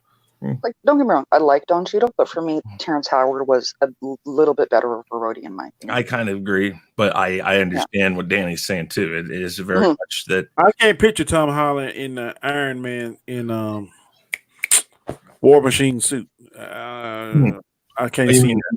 Yeah, Don Cheadle, or I can't put Terrence Howard in War Machines. I don't see that. Yeah, I'm kind of with you on that one. Yeah, that's hard picture. So again, here, like I said, I'm doing what I think helped the genre move forward to different things. Number 8, Blade, 1998. Wesley Snipes, Stephen Dorff, which was a deceptively good villain. Great movie. Chris Christopherson. He's hit and miss as an actor, but he was casted perfectly in these movies. Whistler. Yep. So let's put it this way. The reason why this movie is good for the comic book genre and help propel it is you have a black actor that nobody cared about. It wasn't about that. He was the right fit. It was so perfectly casted to Wesley Snipes that this is where I think comic book movies really started hitting it on all cylinders, where you started casting the right cast. Oh, yeah. And this was one of those first movies that did that. So this was a really important comic book movie that went to casting to help make it what it was. What studio did that fall under? Was that Fox?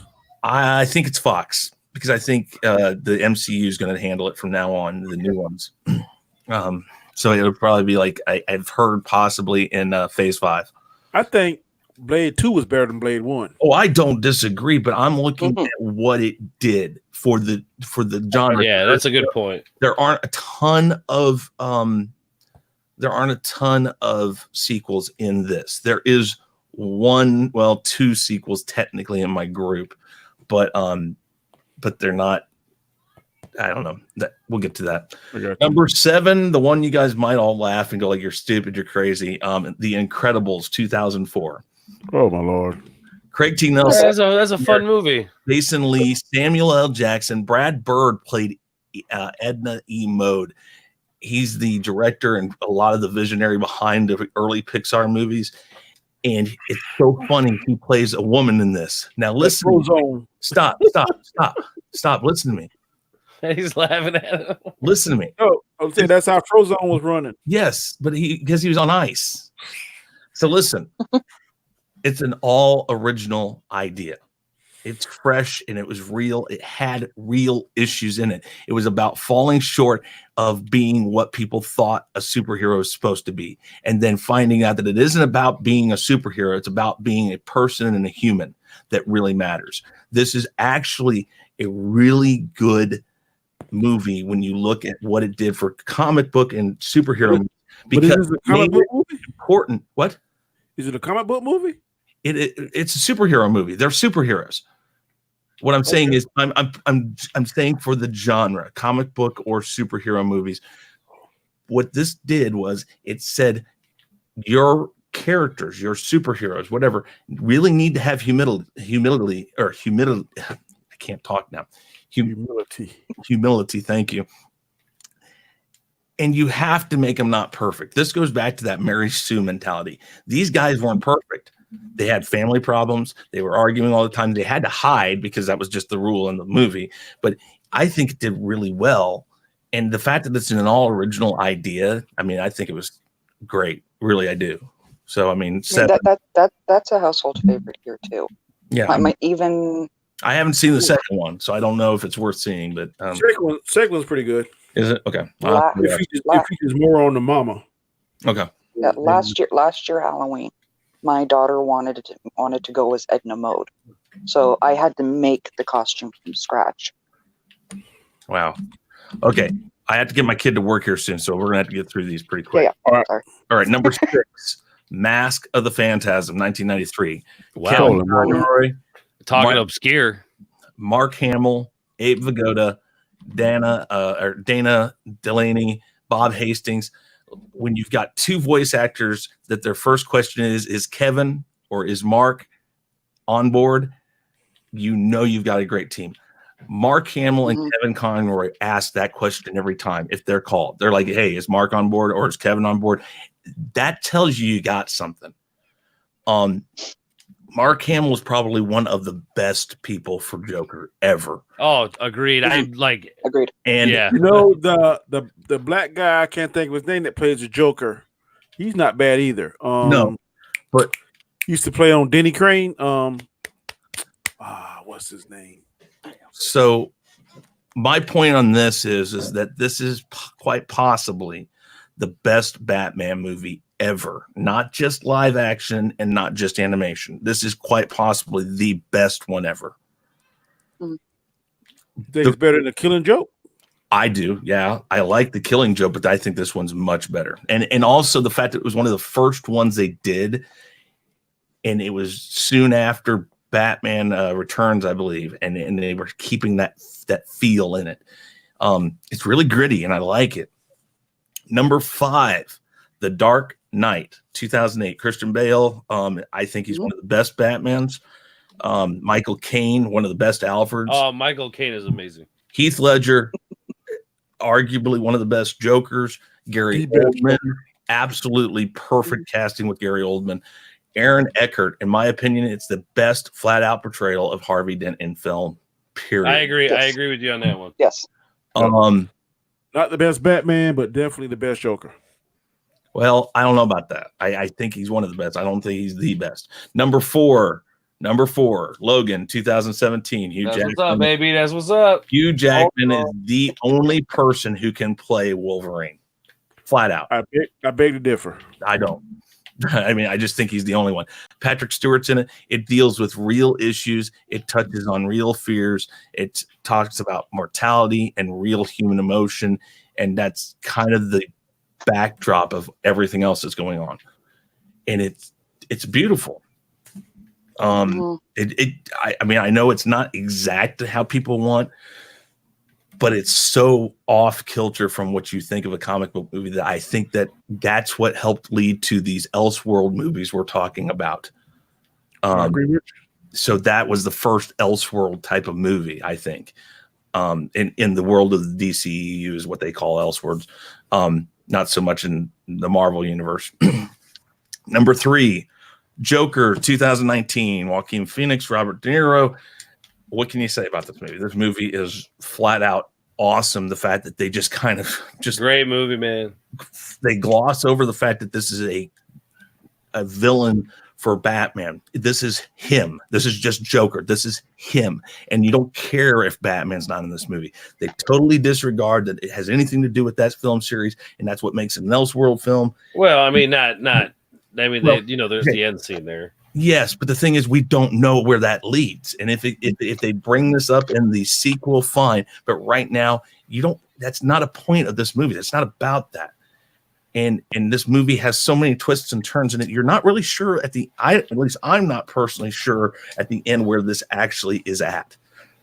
I don't know if what we saw was fully real or if this is still an imagination and they're just leaving it up to us to decide what was and what was not real.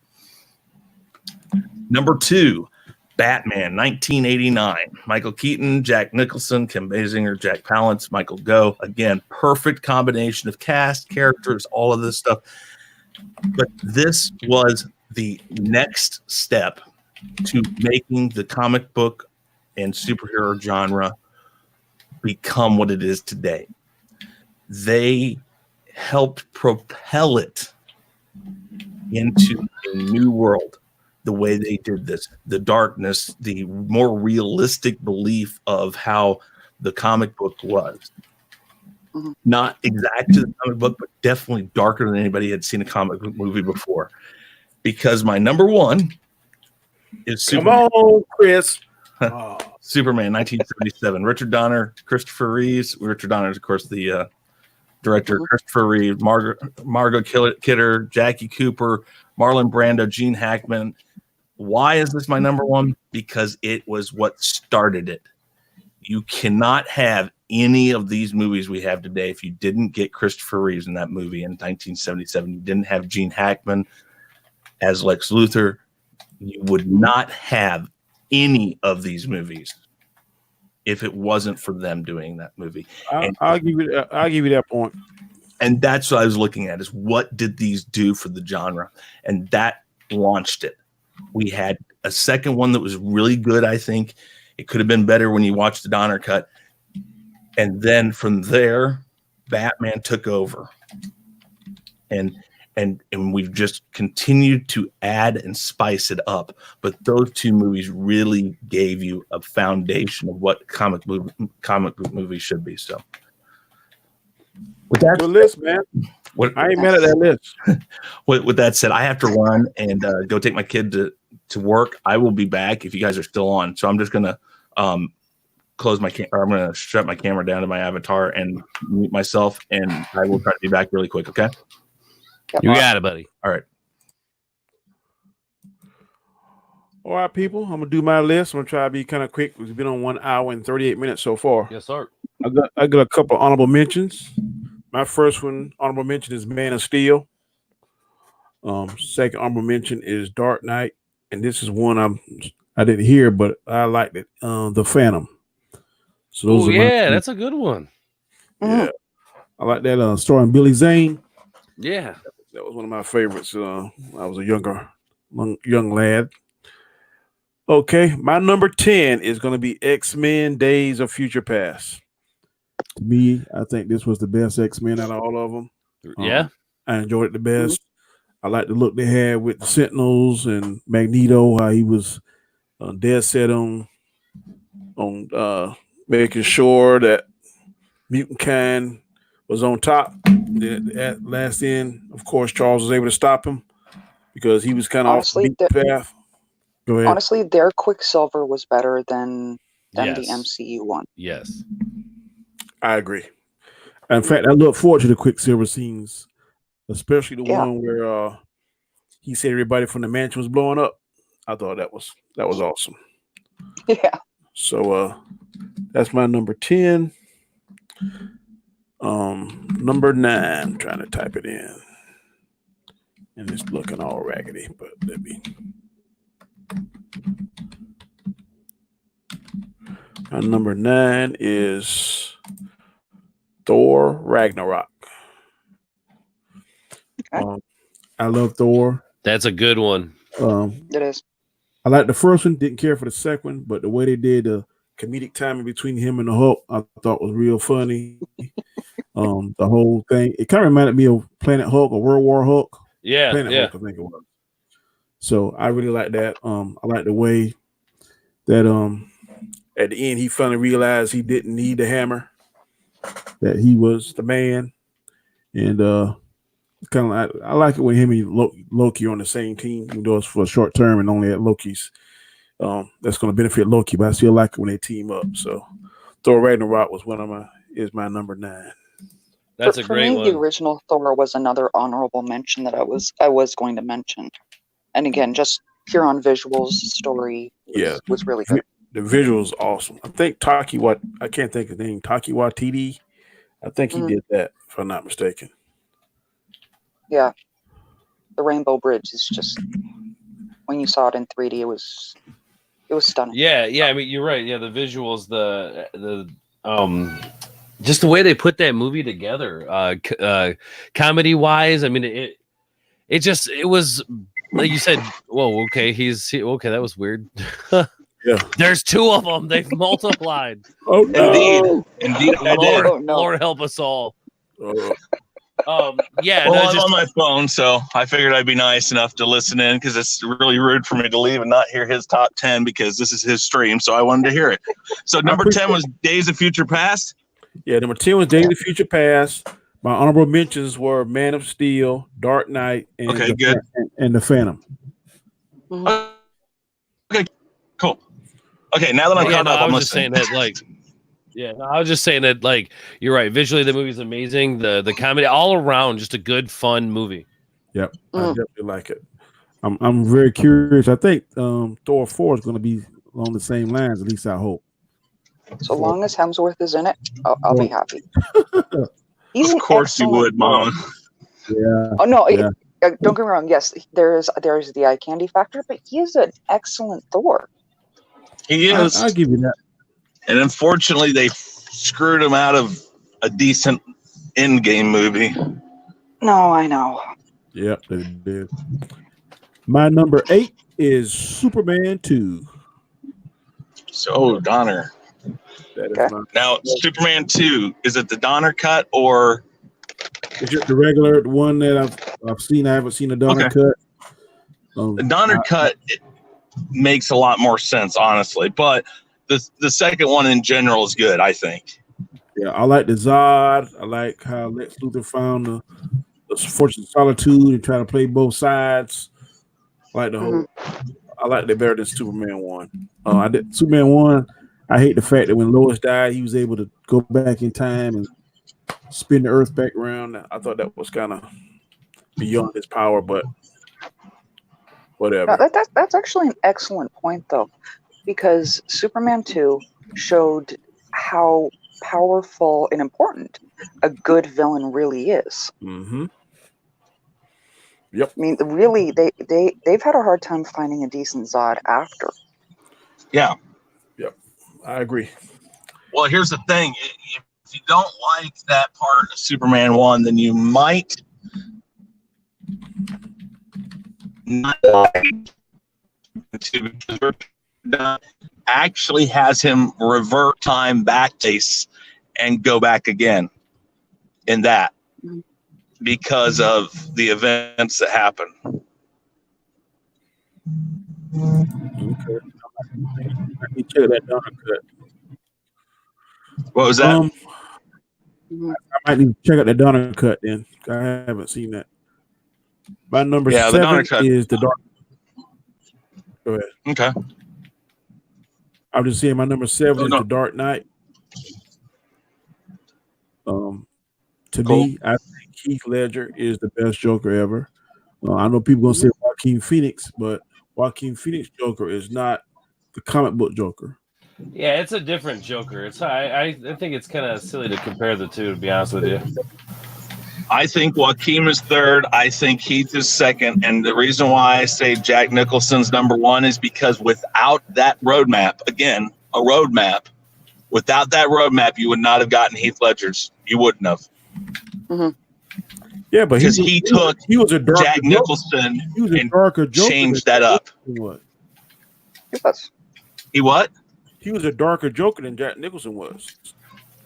That's fine. That's not the point. And the Joker was never meant to be dark. He's just dark in what he does. He tries to be a funny guy when he does it, though. You see, so I think when Jack Nicholson did it, it gave a roadmap from that point on for people like Mark Hamill, for Heath Ledger, for Joaquin Phoenix. All of these people have gone back to that version, and they've either expanded on it, have flipped it around. The only one that didn't do that was what's his name? Jared Leto. Yeah, Jared Leto. And that's the worst version you could ever find. And it's sad because I think Jared Leto could do a good job. It's just the way they made him look, and they made him a gangster, and that's not the Joker. No. I mean, if you go by, one of the stories, he was a gangster. Yeah, but after that, there was no gangster. Yeah, not a hoodlum or I don't know. They just did not do him right in that movie. Leto's was more hoodlum, like you say. I agree with that. Versus the one in 1989, he had more finesse. Yeah, he had more style to him. Sorry for disappearing like that. There was a bit of a emergency at the house I had to see to. Okay, glad you're able to come back. Appreciate it. Oh, no problem. All right, number 6 for me is Civil War. I think me and Mama Bear had that on the list. I was thinking about putting that on my list. I debated on that one, but yeah. I liked Civil War. Civil War is my second favorite MCU film. I like it because Iron Man is versus Captain. I'm on Captain America's side on this particular instance, but then Yes. when they found out, I think it was kind of crazy how the guy did all that just to lead him to watch a video VCR tape. How he know that Iron Man was going to come there and watch that tape and act all crazy? I didn't understand that part. The Baron Zemo part was the only part that didn't make sense to me. But other than that, I like the fight at the airport. I thought that was cool. That airport fight was really cool. Yeah. If I was going to go MCU alone, Civil War would definitely be in the top 5. It would. And it would be hard pressed for me to pick out, put everyone in an order of best to worst. I agree. That would be a really good one. A good stream to do is the best to worst of the MCU films. Yeah, I have my own thoughts on that. I'm not the biggest fan of the MCU. I think it peaked with Avengers, the first Avengers film. And from there, it just became formula. Well, I think the whole thing is formula. It just took them a while to actually refine that formula. I agree. But that's the thing. With the films from the first Iron Man all the way up to Avengers, there was a sense of escalation of them improving. Once Avengers happened, it just stopped. And that's my whole beef with it. I think there could have been so much more that could have been done with the formula to make it even better. I could see that. I can definitely be on board with that. You okay?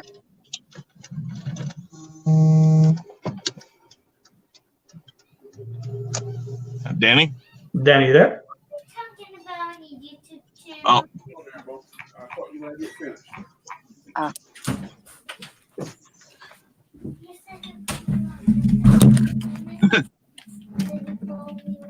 Wow. I apologize, people. That's okay, Danny. It's all right. My grandsons are dying to get in here. Number 5 for me would be Black Panther. Is it? Am I a bad person for the fact that I have yet to see that one? Yes, No. you are. Are you? Well, it's like it's the one I haven't seen, and it's like I don't know why, because I love the character and I love how they played him in the what was the first movie he was in? Civil War. Yeah, was it Civil War? Oh yeah, it was. Yeah, it was. Yeah, no. Yes, it was. I love that. I love his character in Infinity War. I love the character. I never got to that movie, and I don't know why. I can't remember what was going on in my life at the time that made me miss it, but I do need to go watch that because I hear everybody tell me it's like one of the best ones. It is. It I have really a is. very sorry. Go ahead. Visually stunning. I love Mama Bear. I love the bad guy, Killmonger. Mhm. The fight scenes, whenever they fight for King, he takes some kind of potion that takes his Black Panther power away from him, so he's fighting on an even field.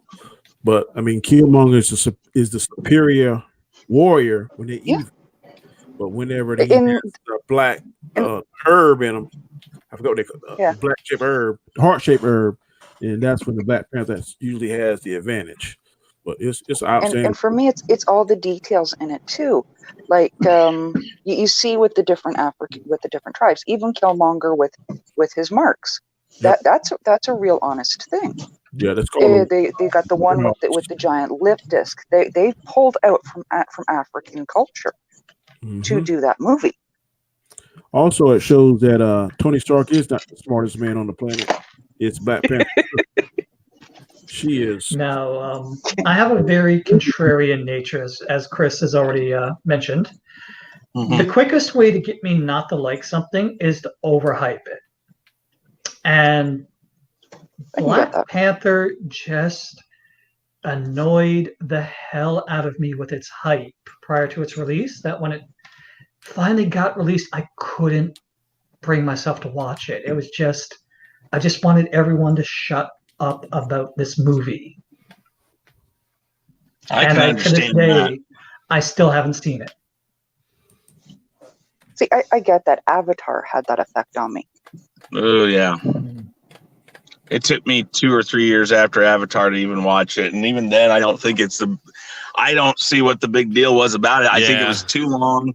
I saw too much of Aliens and Blade Runner and all of these other sci-fi franchises thrown into it. And it's like, really? Are we just going to go down and take everything from everyone else? Yeah. It's like that even with me in video games. Like when I don't know how many games we have here, but back when Final Fantasy VII came out, I liked it. I thought it was a great game. Yeah. After a few years, I just wanted to never hear about this game again. Oh, I can't wait to play that remake. Oh, I've already got it on pre-order. I'm still at the point where I just never want to hear about this game. It's just stop. Okay. But it is literally it was literally the best thing that they could have ever done for that type of game, and it has launched itself into so much more. Again, much like these movies, these movies, even if they're overhyped, sometimes they have a way of really pushing forward the genre. I just picked up Advent Children on Blu-ray the other day. Mm-hmm.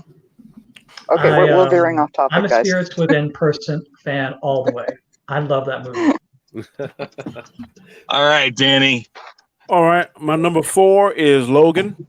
Yeah. Good. Earlier, I think Chris said that he thinks that who's the guy that played Logan? I can't think of his name. I'm drawing a blank. Hugh Jackman. Hugh Jackman's the only guy. I used to think that, but Who else? I think Keanu Reeves could pull it off. No. If in his John Wick look, I think he could pull it off. Even then, he is still too much of a surfer dude in John Wick. Still, yeah, you need someone with a very husky, very down and dirty feel. Yeah, he's too polished, even in John Wick. I mean, I love John Wick. He's excellent. I love Keanu Reeves, but he comes across as he's like a snake oil salesman. He's really good at it. And I'm not saying that to degrade him. I'm just saying that's kind of how he feels. He's always. Well, I got two. I don't know. He's my first, and the guy that plays Sabretooth is my second. Liev Schreiber, whatever his name is. Liev Schreiber. Yeah. I think he could pull off Wolverine. Yeah. I like him as Sabretooth. He was good at Sabretooth. Compared to the first one, he was excellent. The thing with Wolverine needs to be beefy though. he needs to be beefy. And here's one thing that I do agree with a lot of Marvel purists: they should have gone with the 5'1" height. The what? I'm not. I'm Logan not really is short. against He's like the- 5'1" Oh or yeah, 5'2". yeah, no. That was the only thing they kind of scoffed at. They wanted a taller guy. Hell, besides Tom Cruise, who else is gonna reach that height? Well, that's the thing. Yeah. Tom Cruise or people Prince, that and short. neither one of them are beefy. Yeah, Although this Tom is- I would Cruise take- probably would have gained 100 pounds and put on all of that in on muscle, because Tom Cruise is a purist when it comes to do something. He probably would have found a way to pull it off and make you go, "Holy crap, he did it!" Because I mean, I'm as a person, Tom Cruise, I don't like the guy. The guy's a nutcase, but as an actor, he is freaking phenomenal. And he's not the greatest actor in the world. It's just he knows he's not the greatest, so he does everything else to make everything around him and himself as pure to what he's playing as possible. Mhm. I agree. And then you And kind of Yeah. And I blame that on John Woo. Because Yeah. back when John Woo is a special kind of crazy. Yes. Like basically, I've told the story before to Chris. I don't know if Mads or any of you guys have heard this. For his last Hong Kong film, Hard Boiled, before he came over to West, there's this scene where explosions are going around Chow Yun-fat. And at one point, John Woo didn't tell Chow that explosions will go off literally 5 feet from him. He wanted to get a realistic expression from him in the scene. And literally when the explosions went off and Chow Yun-fat freaked out, he cussed John Woo out. Yep. Like for a whole 5 minutes, looked at the footage, says, "Hey, that does look good," and went back into character, and they resumed shooting. Yep. But that is John Woo. John Woo is that level of crazy, and he pushed Tom Cruise on the set of Mission Impossible 2. Yep. Like there's a moment where there's a wire in just about an inch from his eye. That was for real. A knife. And the only thing that stopped that knife was a wire that was just out of camera. That was John Woo's idea, and Tom Cruise went with it. And he liked what they created so much. That was the vibe they went with for Mission Impossible movies going forward. And all of his other movies he's done since. Yeah. He has taken on to that crazy. Yeah, absolutely. And we're off topic again. Here we go. We are. Sorry about that. No problem.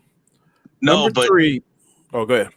I was just going to say, I still think Hugh Jackman. I mean, I'm not saying I'll never see another guy, because I hope they find somebody else to take on the moniker of the Wolverine. But until I see it, you're going to find some Hugh Jackman. He is able to, and he is willing to. He still needs to be in it. Because originally, when Days of Future Past happened and First Class happened, they weren't going to cast him. And they tried to find somebody, and they could not find anybody. They went back to him and said, "What do we have to give you to get you in this But he movie?" don't want to do it no more, because just like Ben Affleck, Exactly. the lifestyle is too stringent.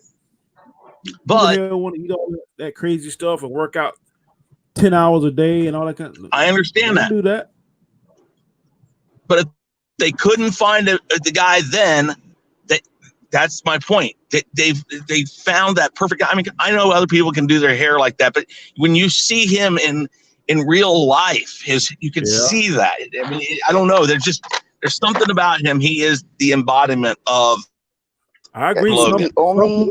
The only other guy go ahead. Go ahead, man. Your show. No, the only other guy I like is Wolverine, and this is going to seem completely out of left field, is the one who's in Heavy Metal Heroes. He does a beautiful Wolverine as well.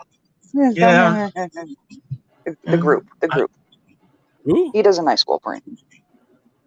I'm not familiar. But that's going to be the true test of whatever the next X-Men series becomes, is how, if Wolverine is in there, who is it and how do they handle it? Exactly. And I tell people all the time, Wolverine. What? I've heard talks of Keanu Reeves. Yeah, I could be wrong. I could be totally wrong, but I just don't think he's got it. I don't think I don't think he's the right guy for it. When you first heard who was the first Batman, Michael Keaton, did you think that? I didn't. I understand. I understand that. And Robert Pattinson is the new Batman. I understand. I could be completely off, and I am basing it on the exact same things that people said about Michael Keaton when Batman was casted. The perfect example.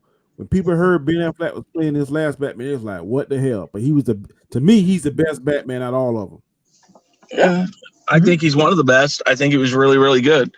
But I mean, I'm just saying that there's a good possibility that I'm wrong. There always could be that. I'd have to see it, and it would be as it's on screen. And if it catches me and pulls me in right then and there, I'm on it. I'm good with it. I got you. All right, my number 3 is the Joker. I don't think he's better than Heath Ledger, just my opinion, but I think the movie was outstanding. I saw it twice. Joaquin Phoenix is an excellent actor. I hope that they would do a Joker too. I'd be curious to see what's going to be the next phase of this Joker. But to me, that's my 3rd. I'm looking forward to the second one for sure. My number 2 is Infinity War. Okay. I am a Marvel fan. I thought Infinity War was excellent. I like my favorite part is when the 2 minions of Thanos was beating up the Scarlet Witch and the Vision, and Captain America came in. Him and Black Widow kicked some ass. I like that. And also when Thor made his entrance with Stormbreaker, that was one of my favorite parts. So that was a cool moment. I'll give it that. Bring me Thanos. And I like the part where Thor almost killed Thanos. Hey guys, sorry, I don't mean to interrupt, but I gotta take off and take care of something. But real quick, Danny, thank you for having me, man. Sorry, I gotta no leave. problem, man. You're welcome anytime, Bubba. Anytime. I appreciate it, guys. Top 10, I love it. Let's do it again, guys. Yeah, love it. All right, bye, Mans, bye, Chad, bye, Chris, bye, Danny. We'll see you. See ya. Hey, Johnny. Later. Infinity War. I like it, but this is where, in my opinion, Chad has a point. Okay. What are we changing? What are we making new? I mean, by this point, we've just got all these characters in it. I mean, I love the movie. It was trying to find I don't know. I saw the problems when they did the snap. I saw all of these things, and I knew that they weren't going to be able to make it that. Okay. If I could make a comparison for a moment. Hold on. Wait. It's his list. Yeah, let him testify. I'll tell you the kind of fan I am. I'm more of a casual fan. I see more people I interact with on YouTube are more of these technical fans. I'm going to use my good friend Robert Storms. When he goes watch a movie, he's talking about the lighting and the angle of the camera shooting and all this kind.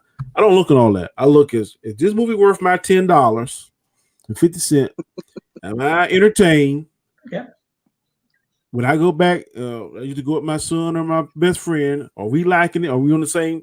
And if it's something that I enjoy and I feel like it's worth my $10.50. I don't care about all the other kind of stuff. Did it drive this to this, or did it connect to this? To me, Marvel has found the formula. They're making it. I like all their movies. There's 1 or 2.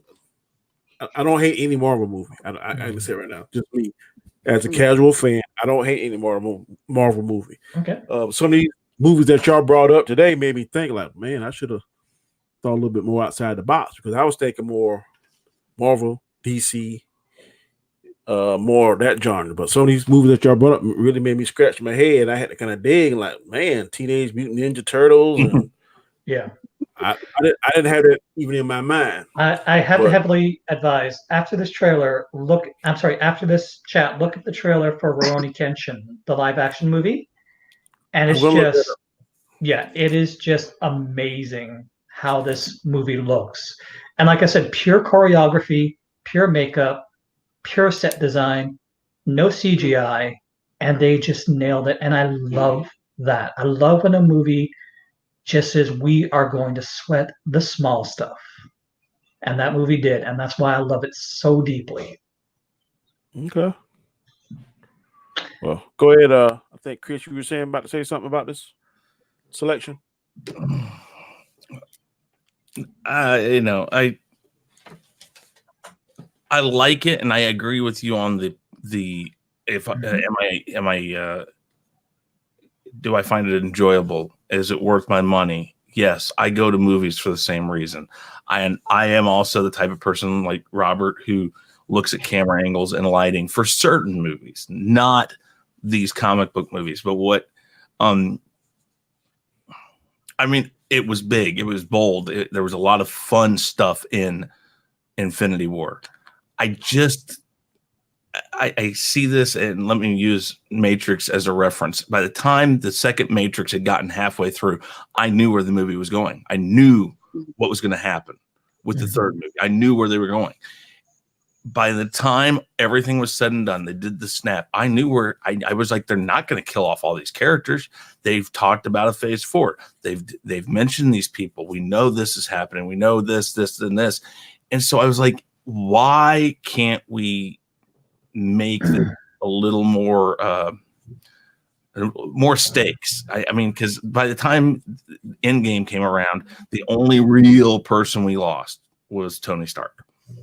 Mm-hmm. And they had a chance to really show some true stakes in the MCU by killing off more than just the people they did kill off. Because I know Vision's gone, Wanda's gone. Wait, Wanda is gone, right? No, Black Widow. Black Widow. Well, yeah, Black Widow gone because of Endgame. But and then again, we don't know because what we talked about the other day, Danny, about how we're not really sure if Black Widow is dead, and Feige is really heavily making a suggestion that she's not. I like stakes in movies. I mean, I really like stakes in movies. You know, that's probably one of the best things about the new Batman series or the Dark Knight series was that he actually had losses. There was real loss in it. And let me ask this question. Yeah. The purpose of a movie is escapism, correct? Oh, that's true. And again, that's why I said I understand where you're coming with it. And for that pure purpose, it was a great movie. I loved it. I think that it fell short of what I was hoping for in the long run. I would also hold that the superhero genre ultimately needs morality fables in there to stand out. And one thing that I just want to make a comparison, like what Chris was saying about a lack of stakes. Like if we can just take it back to the comics for a moment, the death and return of Superman. One thing they did amazingly is they gave you a year without Superman.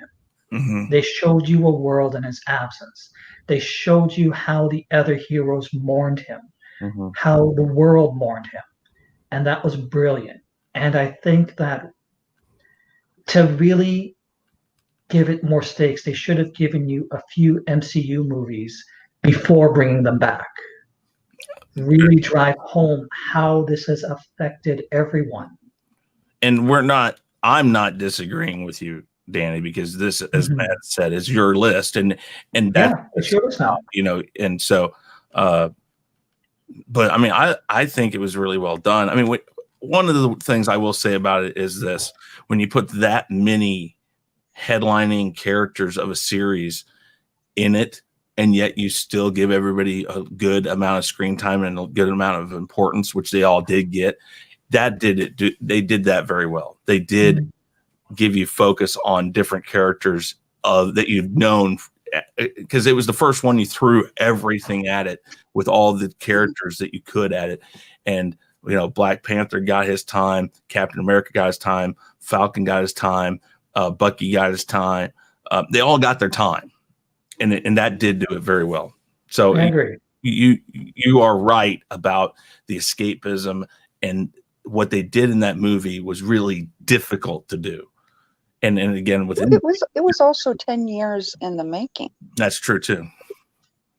That was an accumulation of 10 years worth of movies, and it was hard not to be excited about that one. I was very excited. Well, if number 2 ruffle your feathers, and number 1 is going to really piss you off because number 1 to me is Endgame, and I don't care what nobody say. The last hour of Endgame is the best comic book culmination fight scene I've ever seen in my life. I liked it. I think I'm the oldest in the panel, so I Mid-twenties have here. only one thing I didn't like about Endgame, and that was it. the Fat Thor. Okay, 2 things. Yeah, The I Fat wasn't Thor, a fan of Fat Thor if because it doesn't make Thor would sense. have transformed to his normal self at the last fight in the last hour, he should that have.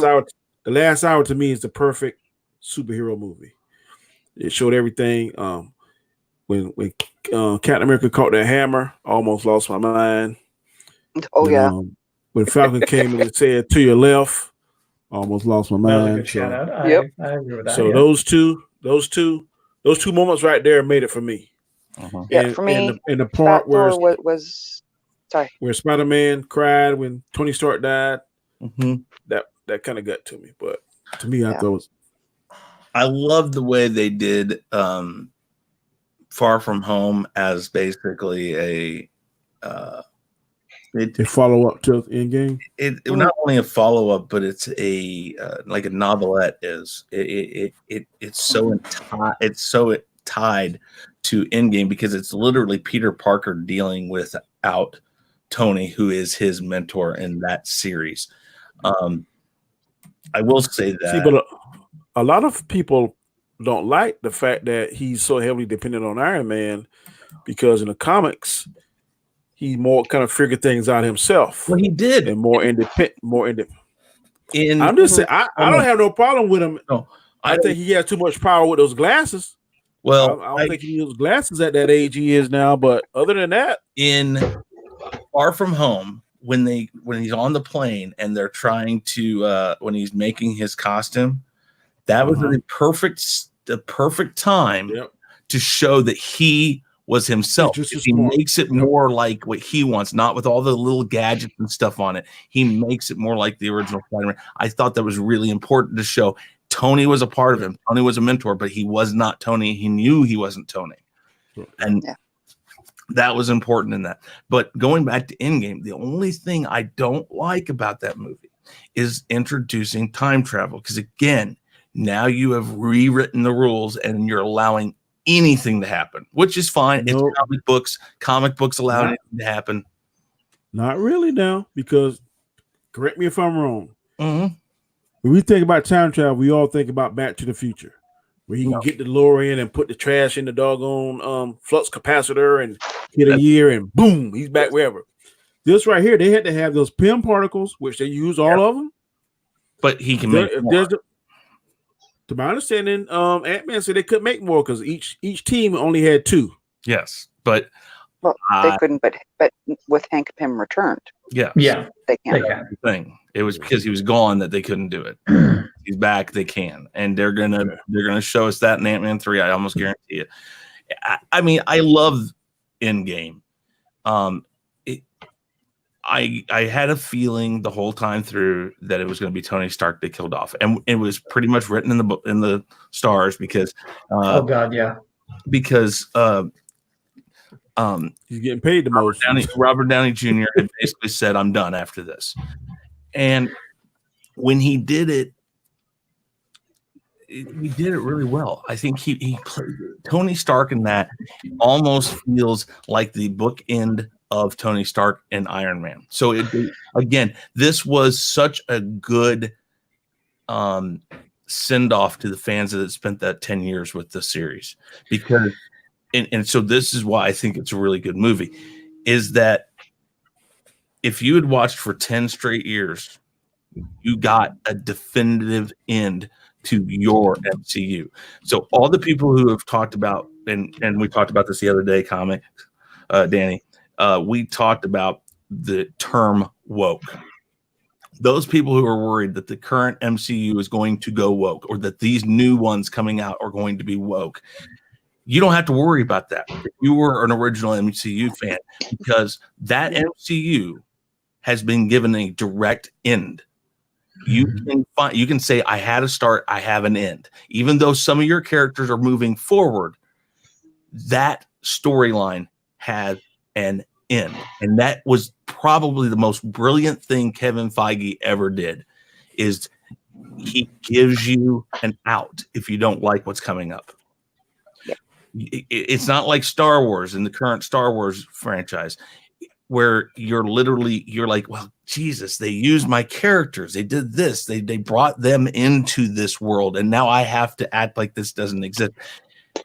As an MCU fan, if you don't like what's coming up, if you don't like, Far From Home, if you won't like Black Widow, you can stop at Endgame and say, it's done. That's all. And that was brilliant by Kevin Feige. Well, regarding Star Wars, I always say that there is an out, and it's called the expanded universe. There is, but yeah, I don't mean it like that. I mean in the movie universe. Yeah, I know. I was just maybe cracking wise. What it is what it is. We're not talking about that. We're talking about, but I love Endgame for the fact that it gives a direct book into that 10 years. And does it go forward? Sure, it does, but you don't have to be on board with that.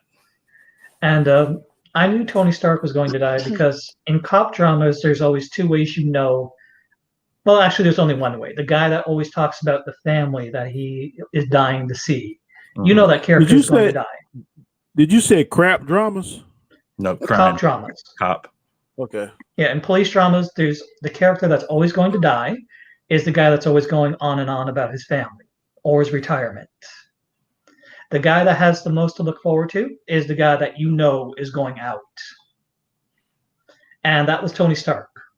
He's the guy that wanted to leave that life and go with his family. And I knew when they introduced that arc, it's like, oh God, they may as well just painted a bullseye on you, Tony. But that was your character development for Tony Stark, though. True. Yeah. I mean, in the first Avengers movie, Tony himself said, that wouldn't be me. I wouldn't be the one to put my life on the line. Very, very good point. But for me, the only thing that spoiled Endgame was the fact that they went back and had Cap marry Peggy Carter, because that turns that whole talking about interaction between him and Sharon Carter really creepy and gross. Yeah, I agree. This whole time thing in this is it screws a lot of things up. It's with Captain America. Sorry, they had a missed opportunity, I think, with how they didn't show us how Banner became Professor Hulk. I was very curious in seeing that. They needed to do that because it was kind of, I don't want to say creepy. Creepy is not the right word, but it's just, I don't know, it just doesn't play very well. It didn't. They really honestly, needed to show that. like I sent Danny the pulled clip of that, and yeah, I saw that. That was, they really should have added that. That was beautiful. Yeah, that part, yeah. And here's the thing: I still think we're going to see the no stakes in the MCU thing because of this movie. Because I really believe that the time that Tony Stark was coming up with the time travel stuff, that at that moment he was uploading his AI, and that his character, and very likely Robert Downey Jr., either in voice or in some sort of like holographic form, will be showing up in movies coming up. And again, that's just more, there are no stakes. But then again, I don't care so much that there are no stakes, because it is a comic book movie. And going back to what you said, it's about enjoyability. And comic books kill people off and bring them back constantly. And there's so many different dimensions, so many different versions, that the fact the MCU picks and chooses what they do with the comic book and what they don't do with the comic books, it works for the MCU. I agree. Not so much. But I want to say something about Captain America for a second. The whole thing, Cap's whole arc in starting off with Endgame is him talking about moving forward, leaving the past behind, how to deal with what's happened. Yeah. That's been his whole arc, and I think him going back to the past just destroys it. It just undermines everything he said he should stand for. He said that he was wanting to stand for. Yeah, well, but And that's what bugs me the most about that. in a way, No, I understand I think that. Cat was always a little homesick. Well, here's the thing. I agree with Chad because, yes, it does destroy what he's talking about. But I think at the end, when they've defeated what they were there to defeat, they've defeated Thanos. They've now done everything they were supposed to do. His thought is I have done what I have come to do, and now it's time for me. And there's nothing wrong with that. When a soldier comes back from war and they've put their life on the line and they've put everything forward, one of the problems, and this is going a little weird in this direction, but one of the problems in America is we don't let these people forget that. We're constantly want to say you're a hero, you stood for this, you stood for that. Sometimes all they want to do is go back to where they weren't the hero. They weren't the one doing that. They go back to a beginning and they can live their real life. And he gets the opportunity, and who wouldn't take that opportunity after everything he's done? I don't blame. I don't necessarily like that arc in this, but I don't blame that part. I don't. But that arc is human nature, because if you have a temptation, but you separated from that temptation and you can't get to whatever's tempting you, then you got to go on with it. So, okay, I can't get to it. I'm going to go for it, try to survive. But when they came up with time travel, he's exposed that temptation. He's looking at her right there through a glass, and he's like, man, I know I can get back to her once that. So that's human nature. But he still if we get a temptation or a weakness and we can't get to it, then we're going to go ahead and survive. But if we can get to that, and we're not strong enough, he still does what he's supposed to do, and then he does it. Exactly. That's human nature. You know, like I said, it's not. I don't necessarily like what they did there, but I don't blame that for being in, and I don't blame the character for wanting that either. But Mads brings up a good point too. It makes for a real creepy thought process in that. It does, yeah. This whole interaction between him and Sharon was adorable. Mm-hmm. I agree. Mm-hmm. But going back now and looking at it after Endgame, it's that you're flirting with your uncle. I want the mama. Hey, I'm a freaky man. Yeah, they just like that. They turned Captain America into that creepy uncle. Wow, what a thought. Well, have you got any final thoughts, Chad? I wanted to add an honorable mention.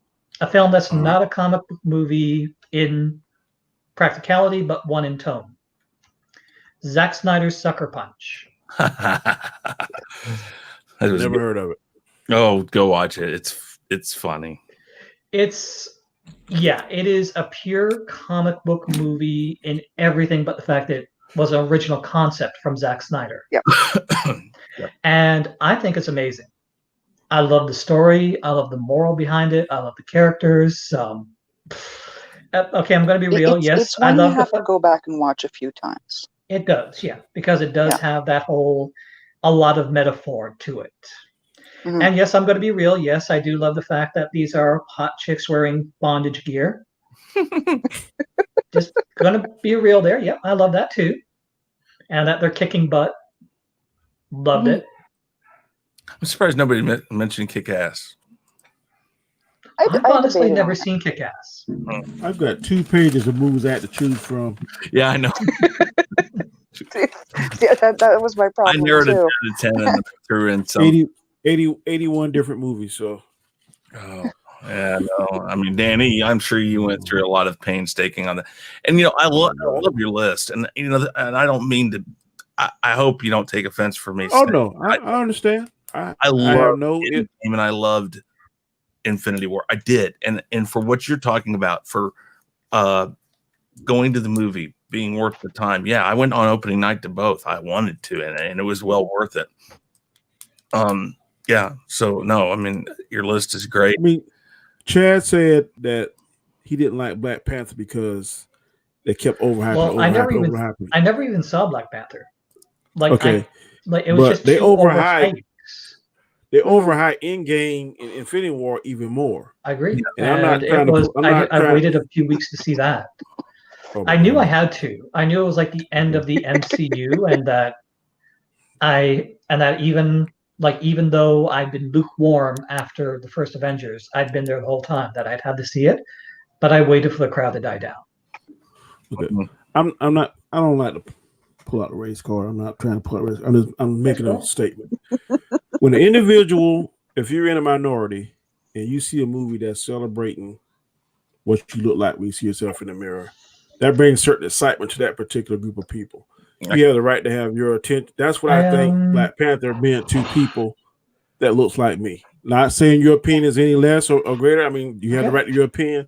But the reason why Black Panther was really on my list was because of that. Because, like I said, I'm 50 years old. And that's really the first time I can remember a superhero movie. An individual looked like me, and the whole cast looked like me, and Come on, made $1 billion. So I Shaft. was really happy. Shaft. Yeah. But I'm going to. Shaft never made $1 billion. That's true. He should have. Mhm. But I'm going to be a bit of a point of contention there and kind of bring up the accent for a second. I comes from Newfoundland, and we're come from where? From Newfoundland. Yeah. Yeah, and we're a very small and quirky kind of people. You know, it's a fairly mid-sized island. You can drive across it in a good 12 hours.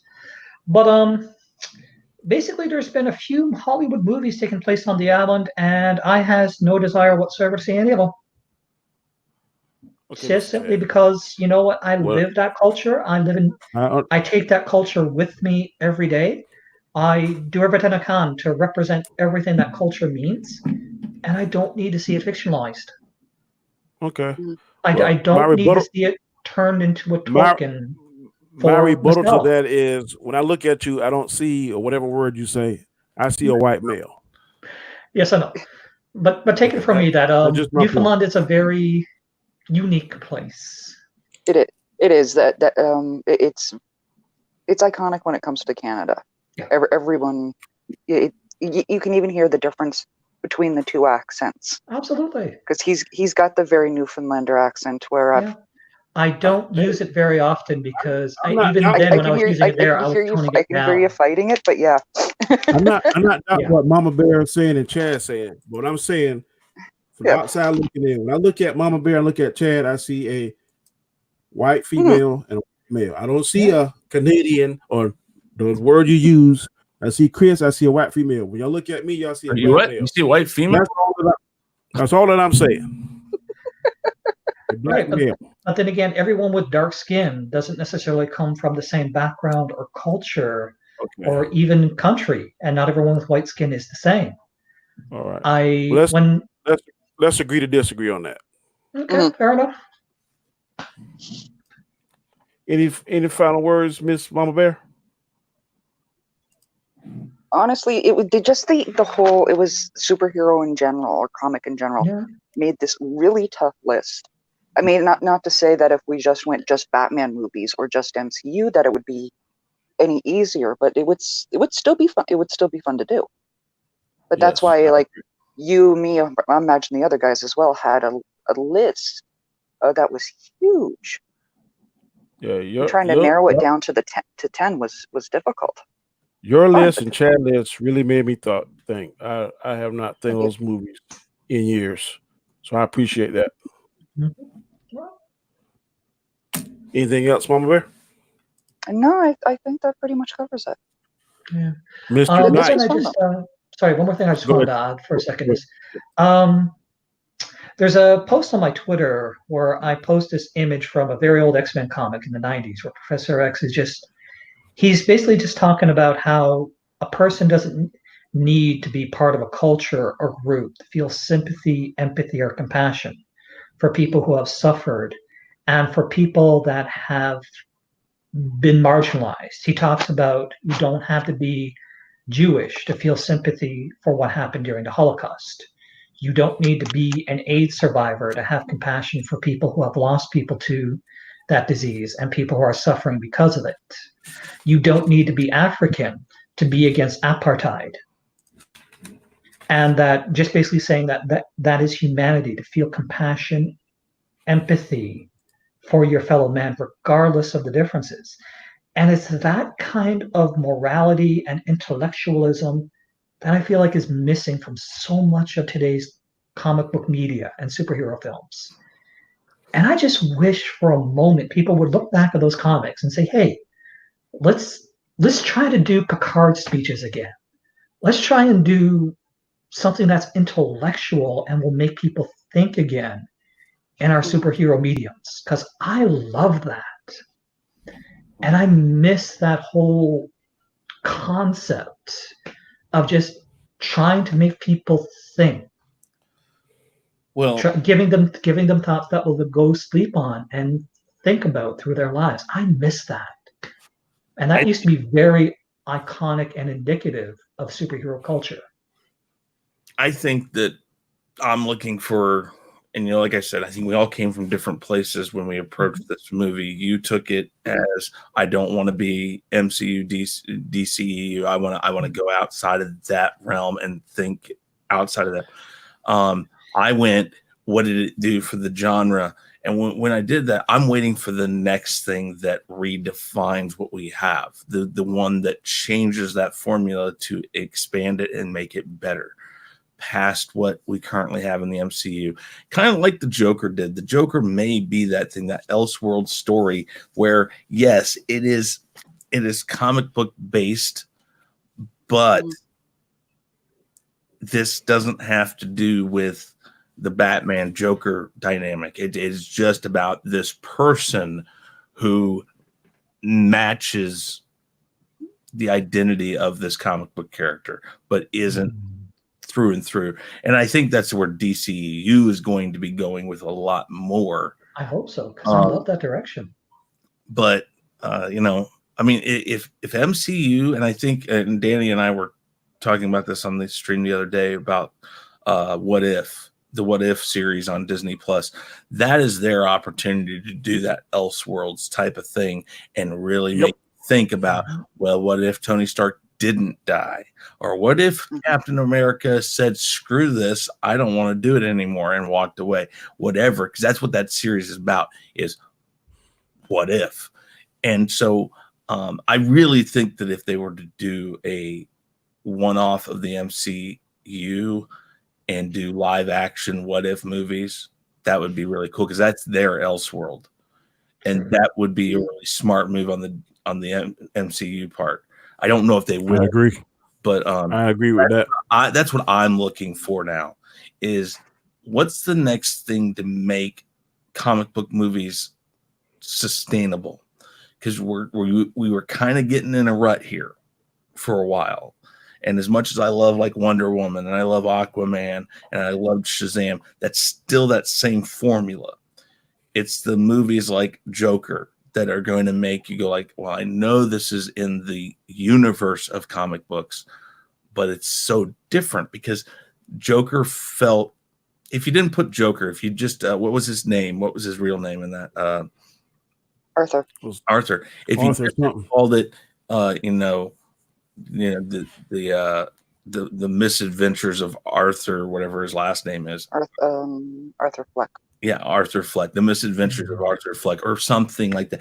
Change the name to Joker. That movie still works. It does, yeah. And that's what's really cool.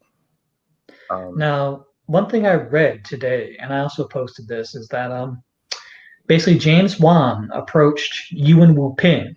If you don't know that name, he's the guy who did the fight scenes in Matrix and Kill Bill, and said, I want you to choreograph Aquaman.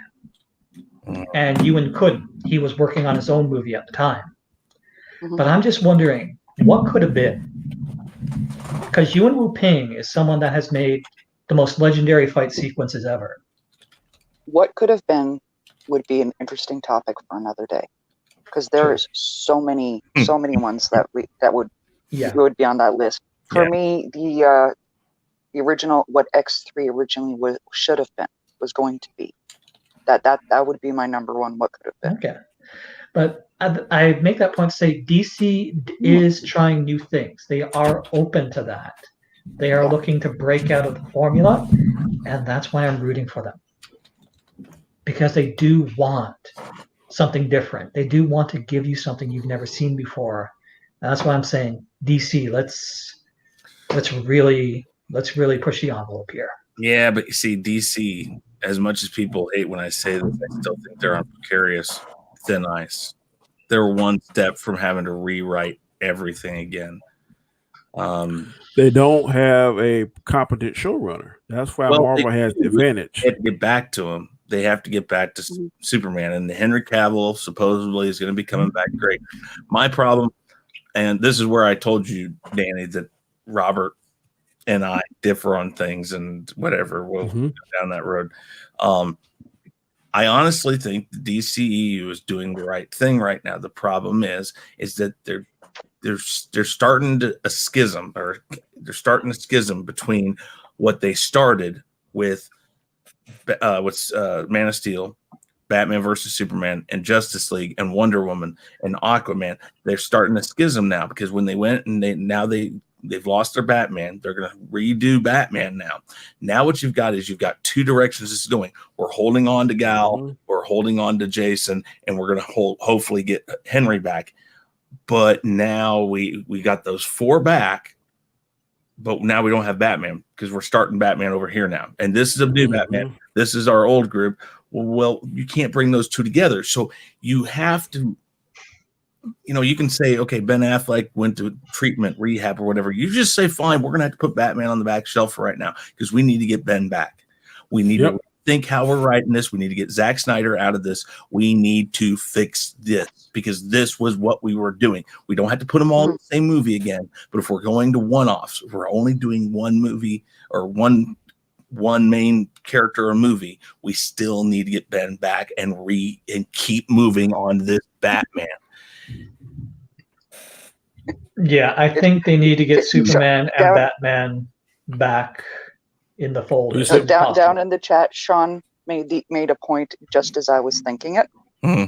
That why can't you bring them back together? Why can't you bring them back together? Because you have established a group of characters that this guy is nothing like that unless you bring him back. And now, if that's what you're talking about, if you're talking about doing an early or an Elseworlds movie with no, you're talking about doing a Flashpoint. The thing is, you can't bring Batman back because Ben's not on board. You got to get Ben is the linchpin. You got to get him back on board. Throw money at him. Say, look, you write the Batman however you want to. Everybody brings up Flashpoint. The problem. Flashpoint's a CW thought. DCEU hasn't touched it. DCEU doesn't even have the Flash. They don't know what they're doing. It's not a CW thought. It is from the original comic books. Yes, it is. But the thing is, they don't have any way of implementing it in the DCEU right now. And they were not going to do that. If they do that, I'd be really surprised. And you know why? Because they don't have a Kevin Feige. They don't have a showrunner to tell them what to do. And so all these people like Sean and Robert hates the fact that I made him defend the DCEU. All of these people who are so heavily on board with the DCEU don't understand how frail they still are. They're just finding their feet, and it takes one bad move still to wipe that out. And I'm telling you, it was the same way for the MCU, but they found a way to make those work together. And I think that goes back to what Chad said. With those first few movies, they worked so well and so intricately with each other. And that's where the DCEU fell short. And so when you were basically going forward with that same group, without the MCU laid some eggs too now.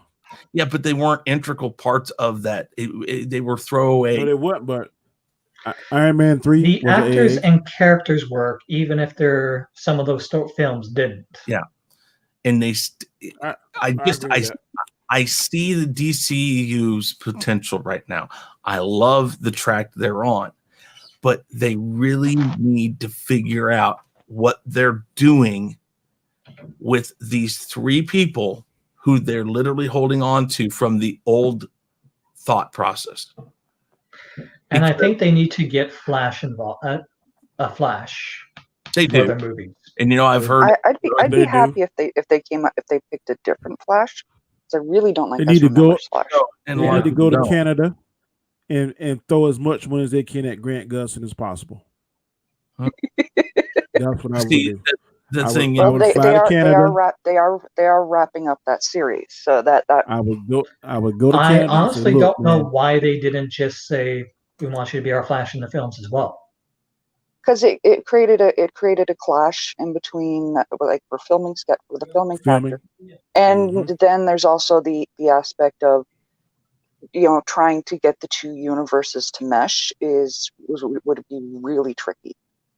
That's and what that's Flashpoint something can do. that's something that's granted not DC's, you know, strongest point at this So as at this point in time. and this is what I'm talking about with the DCEU. As of July 2nd of this year, they still have Ezra Miller on as, and I know Sean's going to say, oh, he's not on it. No. But this is what everything I read still says Ezra Miller is attached to this movie now, saying for 2022. So if they, again, keep a hold of all these people from Justice League, yet they're basically abandoning that line, what are you saying? It makes no sense how you're going to bring Batman back to this unless you make it. And again, this is what they're saying, is that they're going to focus on the hero themselves in their own movies. They're not doing the group movies. But I see what Sean's saying, Chris. I'm reading his I don't have it up right now. So his comment. He says here, you don't need Affleck to come back to make Flashpoint work. No, that storyline revolves with Barry Allen. You guys are making it sound like Flashpoint's an inevitability. Let him finish. No, with the Flash, it frequently is. What? With the Flash, it is, because that's a very important lesson for him to learn, is about not manipulating the timeline. Exactly. You know how certain things have to stay the way they are. And they approached the idea in Batman versus Superman when he comes up and says that Superman, you were right about him. Yeah. Lois is the key. They touched on that, but again, you've abandoned that line. Now, again, I just, here's the thing: if they go Flashpoint, when do you do it? You're not going to do it in the first Flash movie, because you still have to expand on his character and who he is. There's a time. What they could do is and make it the first Flash movie. Yeah, well, they could do it right after. They could do it right after. There's right my after point. What if it falls flat? Then you have to have the right actor. What if Ezra Miller totally lays an egg? The movie goes flat. Then what happens? You've done exactly what I said. You're on shaky ground. They could do it right after Justice League, right after they defeated what's the guy from Apocalypse? What was the bad guy name? Steppenwolf. Yeah, Steppenwolf. They could do it right then. That Barry did a Flashpoint thing because him and because Ben Affleck told him about his vision or whatever. Mm-hmm. So he goes back in time, does a Flashpoint. When he comes back, it's all changed. They can start from there. But you have a limited amount of time if you're the DCEU then to get through that. That's my point. At some point, they're going to have to take chances if they want to catch up with Marvel. I agree, man. They've got to roll those dice. And I don't think DC is going to do that. I just don't. I see the potential there. They have the potential, but I'm with you, Danny. Okay. They don't have a Kevin Feige. They don't need somebody that's more like Kevin Feige.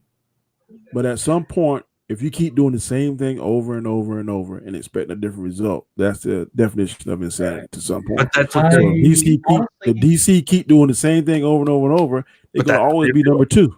They've constantly done this. They've tried to start up. They fail. They go back, rewrite, start back up, rewrite, start back up. They're going to get better writers.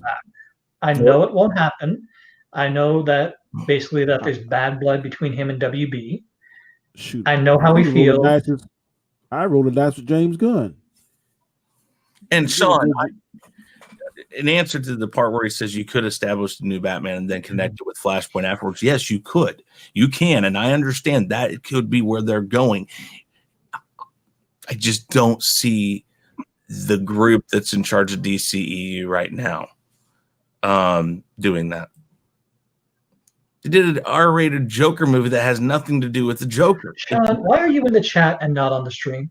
Because it's not really the weather. And no, and it's not. They're not willing to roll the dice because they've totally there's disambiguation to the Joker and the DCEU as far as they are. Like you've said yourself, it's an Elseworlds film. It doesn't have to have anything to do with it. They were very careful. The director Todd Phillips was very careful to come out and say this is not Joker. This is an what if type scenario. And yes, you sprinkle Bruce Wayne into this. You sprinkle Gotham and stuff again.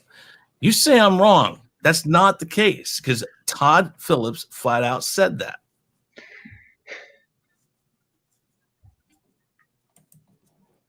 And even you have said that's the point of the movie is that I'm sending Sean the link. So hold on.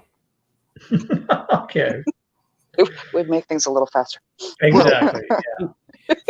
He's going to disagree with me. I'm going to disagree with him, and that's just the end of the story. There is no agreement. All right. All right. It's okay. Mom and Dad are here as well as Big Brother, so no referee. The whole point here is the DCEU has a whole bunch of good things going on, but they don't know what to do with all of it. It's like having a bunch of candy that you like all the different type of candy, but you don't know where to start. So they have it all there. It's all, or let's go with cooking. Mads will understand this. You have all the right ingredients. You know what you're going to get or what you should get, but you have all the ingredients. If you don't know how to put the two together to get to the end result, it doesn't matter what you do. There are people who cook, there are people who can't. So what would you But the guys same think thing is if you have as far as a DC EU frontman, Bruce Timm or Paul Dini? They headed up the DC animated universe for, I think, what, a decade? Yeah. I mean, I guess you could go with that. You know, you could do that. It's kind of like Kevin Feige and Jon Favreau in a way. Yeah. I mean, I don't know if there's anyone else that knows the DC universe better and has a better track record. So, I mean, if we need someone that has a record for quality, a record for knowing the source material, and a record for pleasing the fans, those two, they have that. Yeah. I just, again, and I don't know why people hate the fact that I say this. I guess I'm just the only one who's not blind to the fact that the DCEU is not out of the woods. And I don't know what. None of them are out of the woods. Even Marvel has its own. Marvel's done. It doesn't matter where Marvel goes now. They've got their 10 years out of it. Everything from this point on is gravy. I don't think Marvel's never ever been in the woods besides the first time before they did the first Iron Man, and they were on unsteady ground then. But ever since they did that, they've been hitting the ground running. No, at this point, as far as the way they look at it, at this point, any comic book superhero based movie is on unsteady ground. This has been going on for 10 years. Eventually the superhero fatigue is going to kick in. It will, but Yeah, that's what I think the EU doesn't think understand either. Is that I don't think so. again? How long has Star Wars been around? Is there any Star Wars fatigue that you see? You could argue to say yes. Yes, indeed. I will say yes. And I'm a huge Star Wars. I don't think it is. I think it's a Star Wars fan that just pissed off at the product. Haven't had a chance to be fatigued because there's only 6 of them. Say again, Chad? I didn't hear that. But the movies haven't had a chance to induce fatigue because there's only been 6 of them. Or it's 9.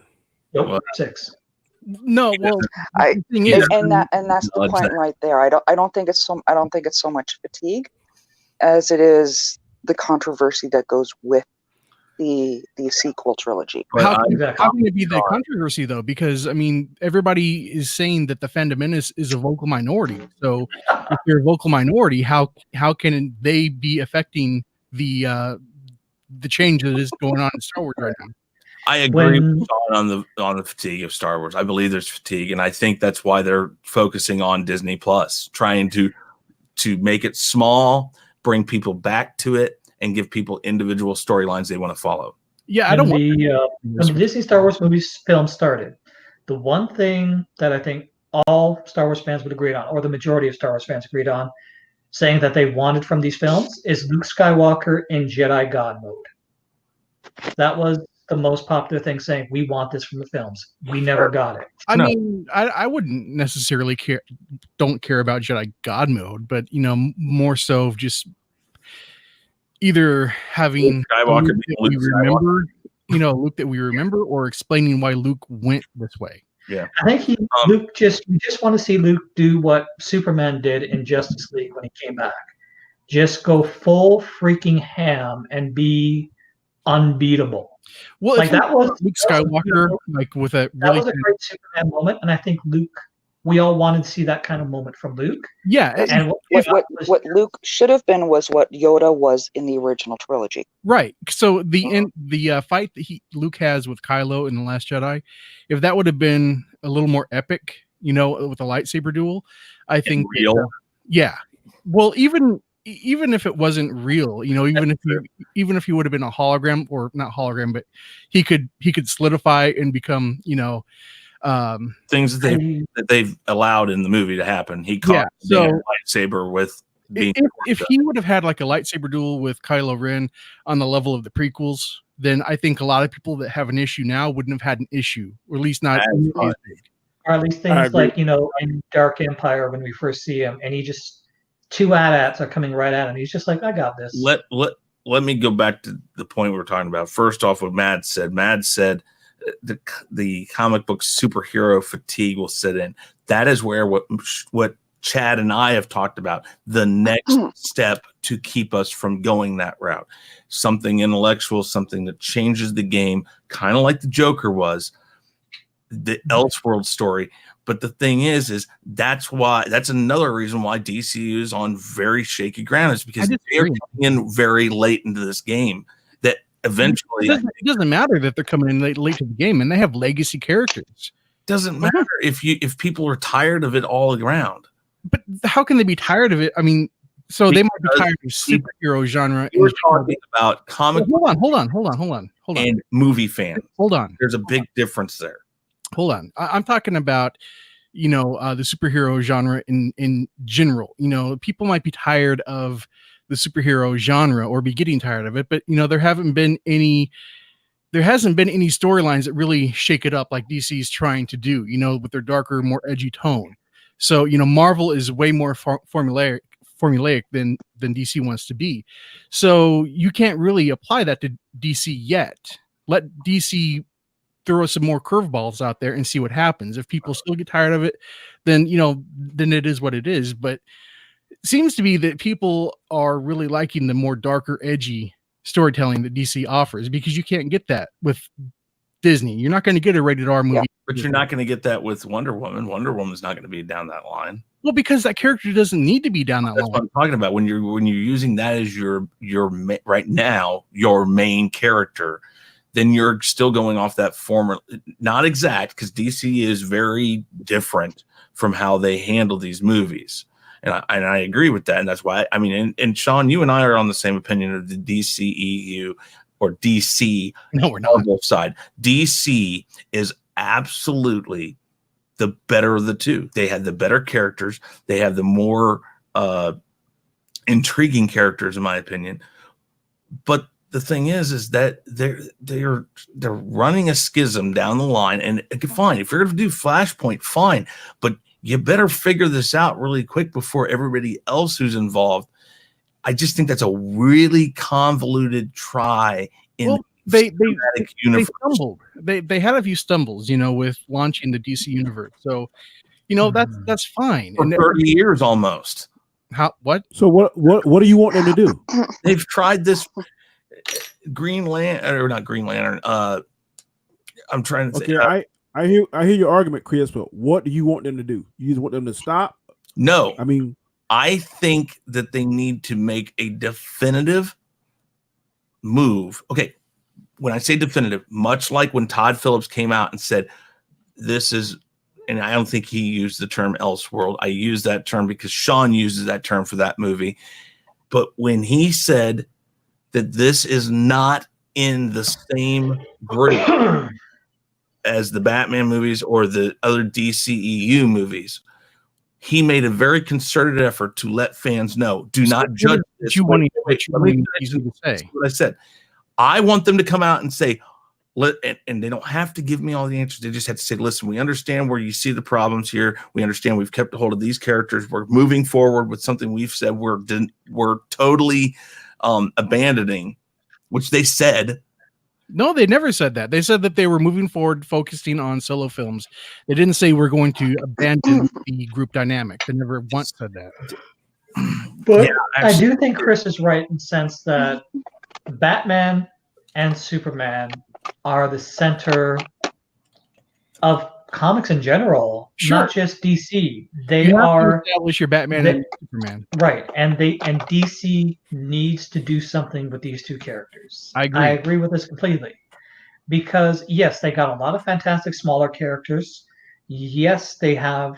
So far, they seem to have some very solid ideas, like Wonder Woman 84. Mhm. We're not going to mention Birds of Prey because I that don't just looks like a total train wreck. It might be okay. I love your hope and I love your optimism. Yeah. But yeah, they need to decide on a. Oh, Chad froze. Yeah. And I know, yeah, Oh, and they there he need to say, this is what we're doing with Superman. This is the direction we're moving in now.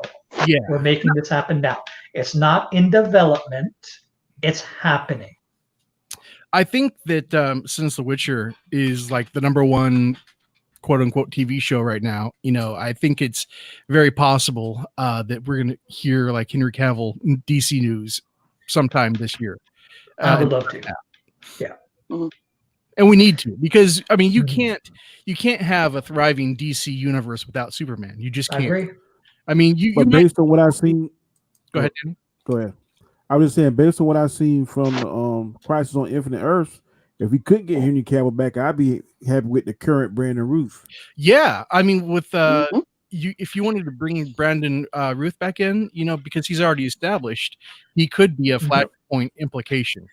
I thought Brandon Ruth was a good Superman. They just gave him a really bad script. I agree, but I mean, he embodies Superman even more now than he did in Superman Returns. He just there's something about the way the suit looks. Something changed. Yeah. I like that Kingdom Come suit. Really look good on him. I like that. Yeah. So I mean, you could even, I know they probably wouldn't, but you could pull the Kingdom Come suit over into the DCEU. They might want to make it more cinematic looking, but I'd be okay with that. I wouldn't have a problem. Or even the black suit. I'd be cool with that. Yeah, because that's something that because of Warner Brothers, flinching when it comes to Justice League. That's something that we never got to experience. We never have seen a black suit cinematically. And that black suit is very, very important to the death and return of Superman storyline. Yep. Mhm. So, because it helps him absorb the energy faster from the sun, and it helps his healing process. And so, yeah, there's a lot to that. He just didn't come back willy-nilly. Of course, he was never fully gone, but it's all about his regeneration that they never touched on. And that's a shame.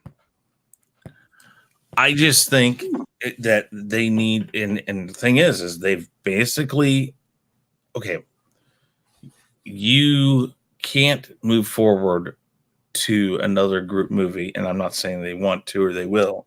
You can't move forward with that if you don't bring Batman back and the Batman that was in that group.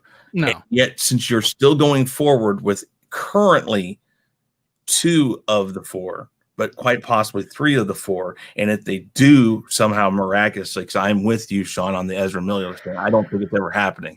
I think they need to find a better actor, because if they try to do Flashpoint and it's Ezra Miller, it will fall flat and it will be over. I don't think Ezra Miller is a bad actor. I think if they give him a decent script and teach him how to run, it might work. There's your problem. But if they I don't agree with the point that, but they got if they 4 Flashpoint, 6. If they Flashpoint, that could erase everything, Chris, It and could, they could but pick whoever they want. Are you going to do it? And when are they going to actually come out and figure out the Flash? You have all these people, and Sean's one of them, going like, "Oh, they're on the right track. They're on the right track." I don't see a path at all, because they don't have an answer to that. I don't see a problem with They're the not. switching up They're to not really Batman. focusing. heavy on. But then, Let's go with the next team up movie. They're trying to no, establish. I understand that. But the thing is, then why are you keeping a hold of? Why are you making such an effort to keep a hold of that team? Well, I don't Because know. that team, one of the team members just brought you $1 billion. Yeah. Yep. I'm okay. So there's no way you're gonna throw that away. Another one of those team members is not ready to bring you $1 billion, most likely. One reason. So Gal Gadot and Jason Momoa will bring the fans in. Let's go down. Let's go down Chad's point here. What if Wonder Woman fails? I don't think it will. I don't think What do you? That ain't gonna happen. What if? That ain't gonna happen. No, it won't. What if it The does? same way you confident that Ezra Miller will fail if he come back, I'm just as confident that Wonder Woman 84 is not going to fail. I don't think least it a will. billion. No. At least I a don't think billion. it will. But I think that they've got a lot of good parts. It's just there's just nobody there to direct it to a central point. How do you know? Because there's Nobody knows what's going on right now behind the there's scenes. nothing going on that even connects it. Like for instance, Why does it have to be connected? I mean, you can it all happens in the same universe. They've done nothing except for Joker to say it's outside doesn't that matter. universe. Because a good writer can come in and they can pull little threads from each of it and connect it when they have to. They haven't done it yet. Why haven't they done it then? If it's Why do they have to right now? Because they're just doing because standalone it's the DCEU. It is it's a cinematic and extended universe that is attached to itself. And this goes into the fact that you have a bunch of properties floating around by themselves, individually doing well, but eventually people are going to be like, well, I don't need to see 15 movies of this one thing. And I think the good point of that was Iron Man 3. It just shows after a while they don't care about the individual film. They want the people may not like Iron Man 3 or rate it very high, but it still made over $1 billion at the box. That's fine, whatever. I don't. So, I mean, with DCEU, I don't.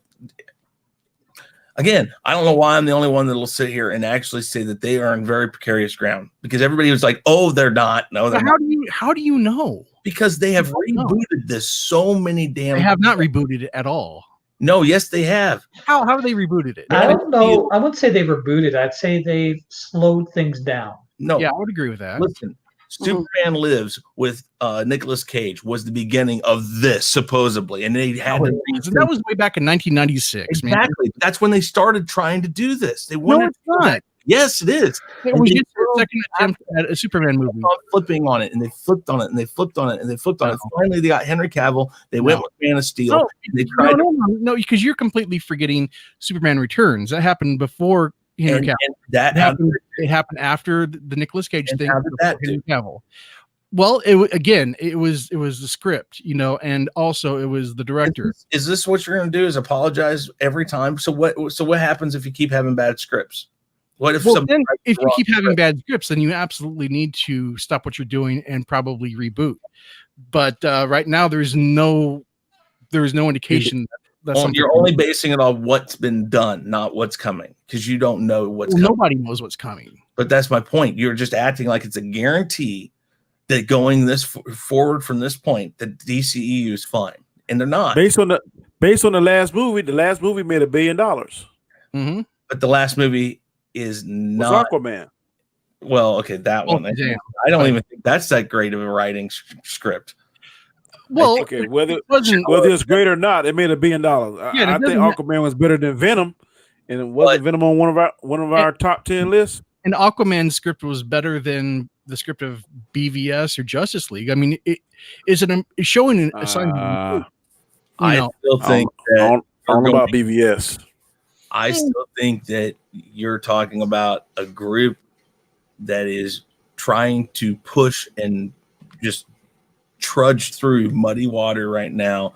And it's just a matter of time that they have to actually produce something that is a guarantee that they have a direction. They don't have a direction right now. At some point, sure, they have to, At some point, put up or shut up. This is where I talked about Kevin Feige a lot of times. He walked into Disney. He already had that outline. He had that outline at the beginning. He knew where he was going with it. Yeah, but see, the thing about DC is that they've not had to be as quick as as Marvel, because DC has always owned all of their characters. They don't. they don't have to work against the clock or against try to get the rights back to this character or that I don't character. even think that's what that was about. I just think Marvel, one. Marvel got lucky and they had a perfect storm. It just so Fine, happened that you Kevin. can call it lucky, but the thing is DC It is. It is is lucky. It It just is. so happened that Kevin Feige was a good businessman and a 10 years, fan. not luck. It just so happened that Jon Favreau was a good businessman and a fan. Yep. It just so happened that David Russo brothers were a fan and good directors. 10 years is not luck. That is design. Well, No, okay, Jon Favreau and people like Iron Man was luck because Iron Man was a tier 2 character. Yes, that really nobody knew about. I said that, but that was still designed. It was not the only thing he had on the horizon. He had this lined out from beginning to end. And he did it kind of like George. Why would you start off with a tier 2 character? That's all they had. Exactly. That's what I was going to say. That's they all didn't have. They didn't have like X-Men or Fantastic. That's why I say Marvel is not DC. It's not DC. That's probably my biggest problem. I still say they're on shaky ground. They've got all this potential, yet they've yet to get it together. And it's I wouldn't say that they. I mean, when you get Wonder Woman, when you say they get it together, you're wanting them to do a group effort. How is Wonder Woman going to blow away Justice League? Listen to me real quick before you go into it, because I know what you're going to say. Rioting. No, I'm not talking about that. Conceptually speaking, the potential of Justice League, the potential of a Batman versus Superman or Superman. How does Wonder Woman blow that out of the water? I understand what you're saying. The right people, and they don't have the right people yet. No, the thing is, Patty Jenkins is the right person. Exactly, but that's one out of. But Patty Jenkins is also a bigger fan of Superman. That is her main hero. So if Patty Jenkins can get her hands more Patty Jenkins, the Russo brothers, for instance, that's why that worked so well so many times. And again, I'm not even trying to compare the potential of Marvel. Marvel is a flashy and fun comic book franchise. DC feels much more earthy and real. Right. They want to agree with that. I think that you and Robert and other people think that I don't like really a whole lot of substance to the Marvel films. I mean, like Chris was saying earlier, there's no what's the word you were saying, Chris, about Marvel not having stakes or something? Yeah. And with DC, you might feel like there are more stakes. DC's not afraid to, show Superman off. They did it. Yeah, they did that wrong, but they did it. Yeah, my point is they did it. Yeah, that was ballsy. I like Batman versus Superman. I don't necessarily. The second appearance of Superman cinematically, they killed him. So yeah, you don't. That's everybody knows it happened in the comic books. Well, I can say that it was ballsy to kill off Tony Stark, but we all expected it. Henry Cavill was set, if I remember right, wasn't he signed up for another movie after Batman versus Superman? I think so. I think. Well, I don't think so because they never commissioned a Man of Steel 2. Yeah. So I think he was contractually obligated to that. There was nothing guaranteeing that he was going to die in that. I didn't like the fact that he died, but I didn't either. I thought it was way too soon. It was the wrong place. Yeah. It was not. It should have been later in the line. Superman. For me, the main weakness of Batman versus Superman was one, you didn't need a Doomsday. Mm-hmm. No. That could have been saved for a different movie. Yep. And really, a different Lex Luthor. Oh, yeah. Yeah. The Doomsday was crap, and the Lex Luthor was crap. And you can understand that he's not Lex Luthor. He's Alexander Luthor. He's Lex's son. But yeah, you can blame this on. They should have got the guy that played Lex Luthor's dad on Smallville to play Lex Luthor. I think he. Oh, John Glover. Yeah, he would be great. Yep. Or John Cryer. John Cryer. He did a surprisingly good job. Yeah. Or even Michael Rosenbaum. I mean, from Smallville, he was really. He's the best. He's the best. Yeah. But you can blame this on Zack Snyder. But I'm sorry. I do blame this on Zack No, Snyder. but here's the problem. Everybody forgets how the movie industry works. There's people above him that look at this stuff. They see dailies. They see all of this stuff. They make those decisions and they let it happen. Right. Those And I also blame Warner Brothers because they're the ones that flinched. And if Zack Snyder's full vision would have been realized, who knows? I mean, we may be sitting in a worse spot right now. We don't know. But then again, it may have been a different or a better conversation altogether. Definitely would have been different. But that's my biggest issue with all of the release of Snyder Cut stuff right now, because it's not going to make a difference. No, it isn't. And I'd rather think focus on the future. I don't think the point is to make a difference. I think the point is to let the man's vision be shown. Yeah, but And you're to going let to have all the people Snyder fans, judge Chad. themselves. You're going to have all the Snyder fans that are going to latch on to that because they're Snyder fans before they're DC fans. Yep. And, Mhm. it's just going to throw a monkey wrench in the progression of the DCEU, in my opinion. It's a fair criticism, because I admit I am one of those Zack Snyder fans. I think the man has a very strong comic book style vision that I think worked with DC. And I think the problem with Batman versus Superman was Warner Brothers, not Zack Snyder. I think everything good about the film was due to Zack. Everything bad was because Warner Brothers wanted to push for too much too soon. and they retracted on that, and it's only a matter of time before. And they put it on Zack Snyder's shoulders. That, I think, was the dirtiest part of it. And I'm of the mind that that's exactly why the DCU is on shaky ground, because Warner Brothers has a tendency to screw with it too much, and eventually, Warner Brothers is too reactionary historically. And right there's your problem. But I don't think they are, because they're under a completely new management now than they were. They are, but Justice League and the Snyder stuff. So, But at the end of the day, we forgetting too. Now this is a business, and when Warner Brothers say, "Well, we did it our way," and Aquaman made $1 billion, so I ain't gonna listen to Joe Blow, whatever director. I'm gonna do it this way, and that's what's hurting them. I mean, that's part of the problem too.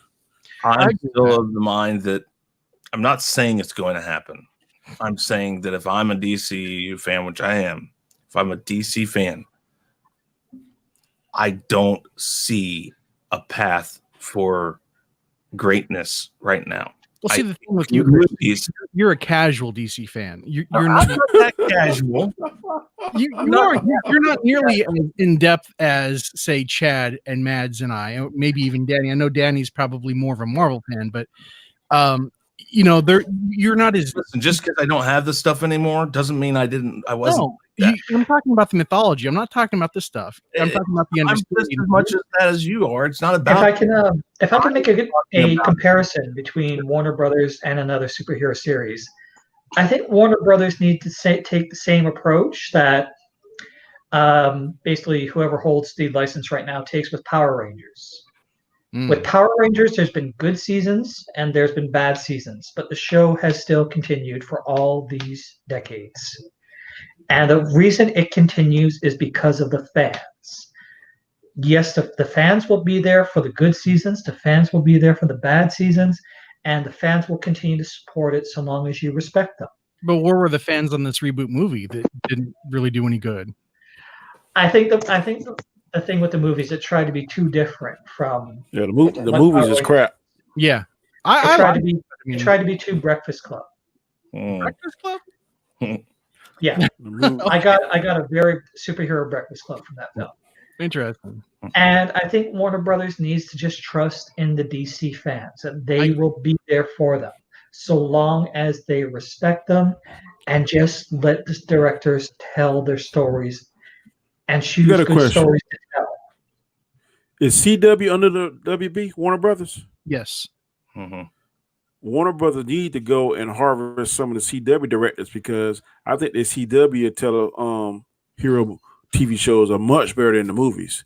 So if those guys can pull it off on the CW, which I'm thinking with a smaller budget, why can't they just translate over to a big movie budget? I don't understand why they. I don't understand either. This is why I don't see a direction in the DCU, because if you were doing it right, everybody that's in these films, everybody that's doing these TV shows would be a part of one big group working together. They are. They are technically part of the multiverse. So I mean, the people have said, I forget who it was, because Stephen Amell was pushing for his Green Arrow to be part of the Justice League movie for quite a while, and then he made a comment saying that whoever it was that he talked to at Warner Brothers said that it is possible at some point for the movies to cross over with the TV universe because it's part of the DC multiverse. And then, so what are we waiting for, another 15, 20, 30 years? I mean, again, why? I mean, unless you want to do, the only reason you'd want to really do that is if you did a Crisis on Infinite Earths cinematic story, then you could maybe go to that those. Would fix a lot of problems. No, it could. Why could it translate to the big screen just like Star Trek did? When Star Trek went from the TV show to the big screen, they didn't change any other. That painful though. That first movie. Whew. Yeah, that first movie was a thing. But I mean, Star Trek wasn't an established multiverse, so they picked up 15 years after it was canceled, or 10 years after they're canceled, and went with the first movie just because they wanted to continue the story. So it's really a different conversation at that point. But they honor the whole thing, and it continues. Yeah. No, I thought your question was, why couldn't they translate from the TV show to the movie? I'm saying if that franchise did it, no matter what the time frame is, why can't this franchise do it if it's working on the TV show? Why can't it? You could, say you could take Stephen Amell now that Arrow is over, and if you wanted to, you could make him the cinematic Green Arrow. But to bring the TV characters into the cinematic universe while they're still doing the TV cinematic universe would be a headache for writers. Trying to make everything connect on the TV level and on the cinematic level. I mean, I see what you're saying, Danny, but I just don't see somebody really navigating that well enough to make it all make sense. I'm just saying that you need to get on with it. Actors only have a certain shelf life. And I mean, the fact that Robert Downey Jr. was a part of that series for 10 years is absolutely amazing. And the fact that they've still basically got him on loaner whenever they want him for bit parts here and there is an amazing fact. You're not getting that on a regular basis. And in DC, yeah, but I mean, DC is technically maybe in the tail end of the first phase, if you're talking count of movies, or I'm not even worried about the amount of movies. I'm just, again, a direction. Well, the only thing that connected the first phase of the MCU was really the cutscenes. So I mean, that's still nods. Yeah. It's the fact that sometimes you see certain things that continue from one thing to the next that are intertwined. That's kind of what I'm saying. If you're not doing these group movies yet, but your plan is to still do it, if you have some direction where all of this is going, these characters at some point, they're all, according the way they're presenting this, they're all a part of the same generic universe right now. They have not established a multiverse in the cinematic side of it, except for the Joker. That is the else part of multiverse. Yeah, so that's the only thing you've done. You have done nothing else in the movies to say that they're separate from each other, but you make it sound like they're all in the same thing, but you make no reference, even a simple article in the newspaper. Shazam made a bunch of references. Where? In the bullet that Billy Batson collected, that was a bullet that was shot at Superman, in the batarang that he had in the toy store where there was Batman toys. I do not remember that, but I'll have to go back and watch that because, okay, fine. So there's one, but does Aquaman make reference to? No, I mean, this is. Yeah, Aquaman actually does make a quick reference to the Justice League movie in the beginning. See, because I thought it just totally wiped out that thing. No. It's not a very strong reference, but it is a reference.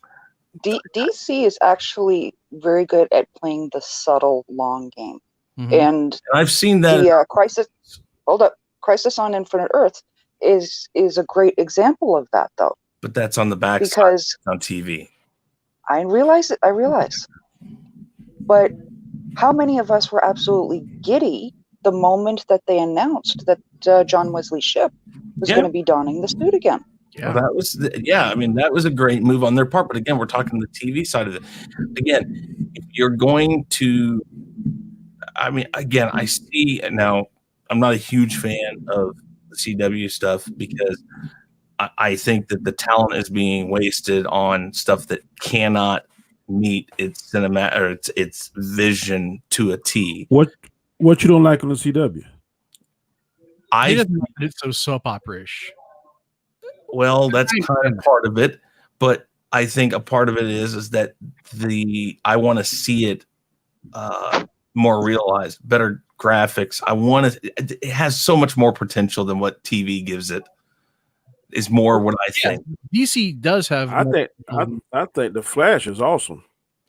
The Flash is completely good. happy. I mean, it could be better. You know, it's just something about it when I watch it. I'm like, man, I see the potential, and it just drives me nuts that it isn't.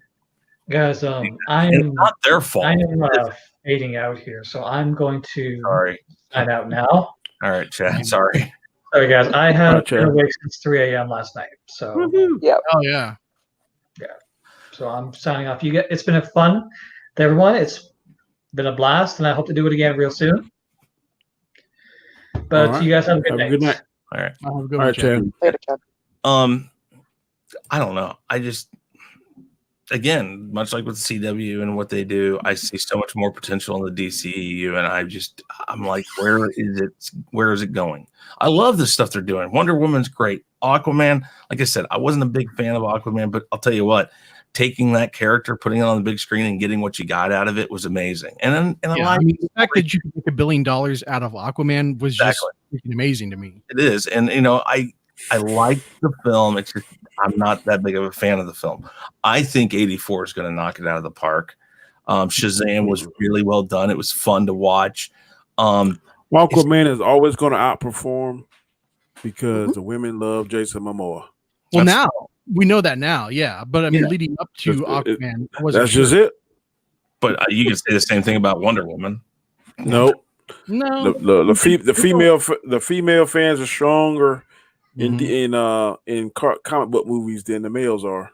The showing of Aquaman that I went to, I mean, it was predominantly female. You know, Yep.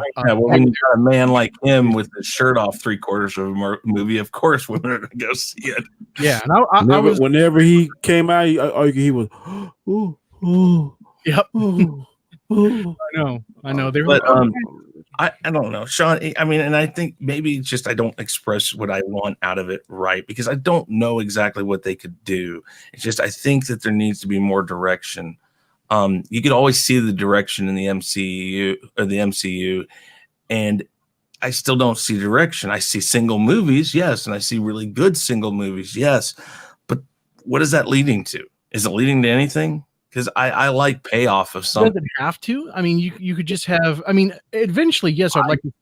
I think it does have to. But I mean, DC, you're forgetting all of the great stuff that DC did before everybody was on this team up movie ship, you know.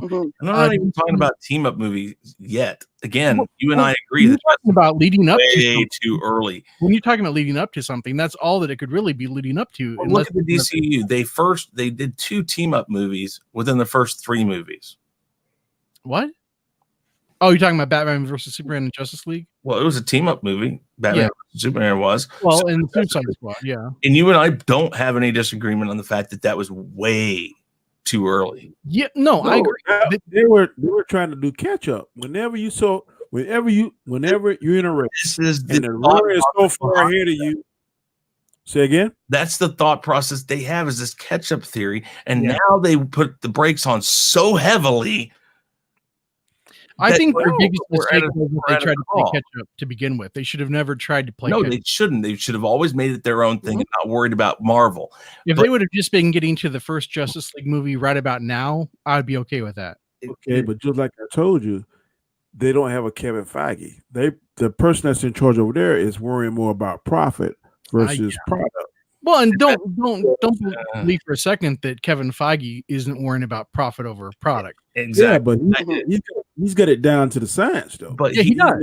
Feige added in again. I think he had an outline from the get-go.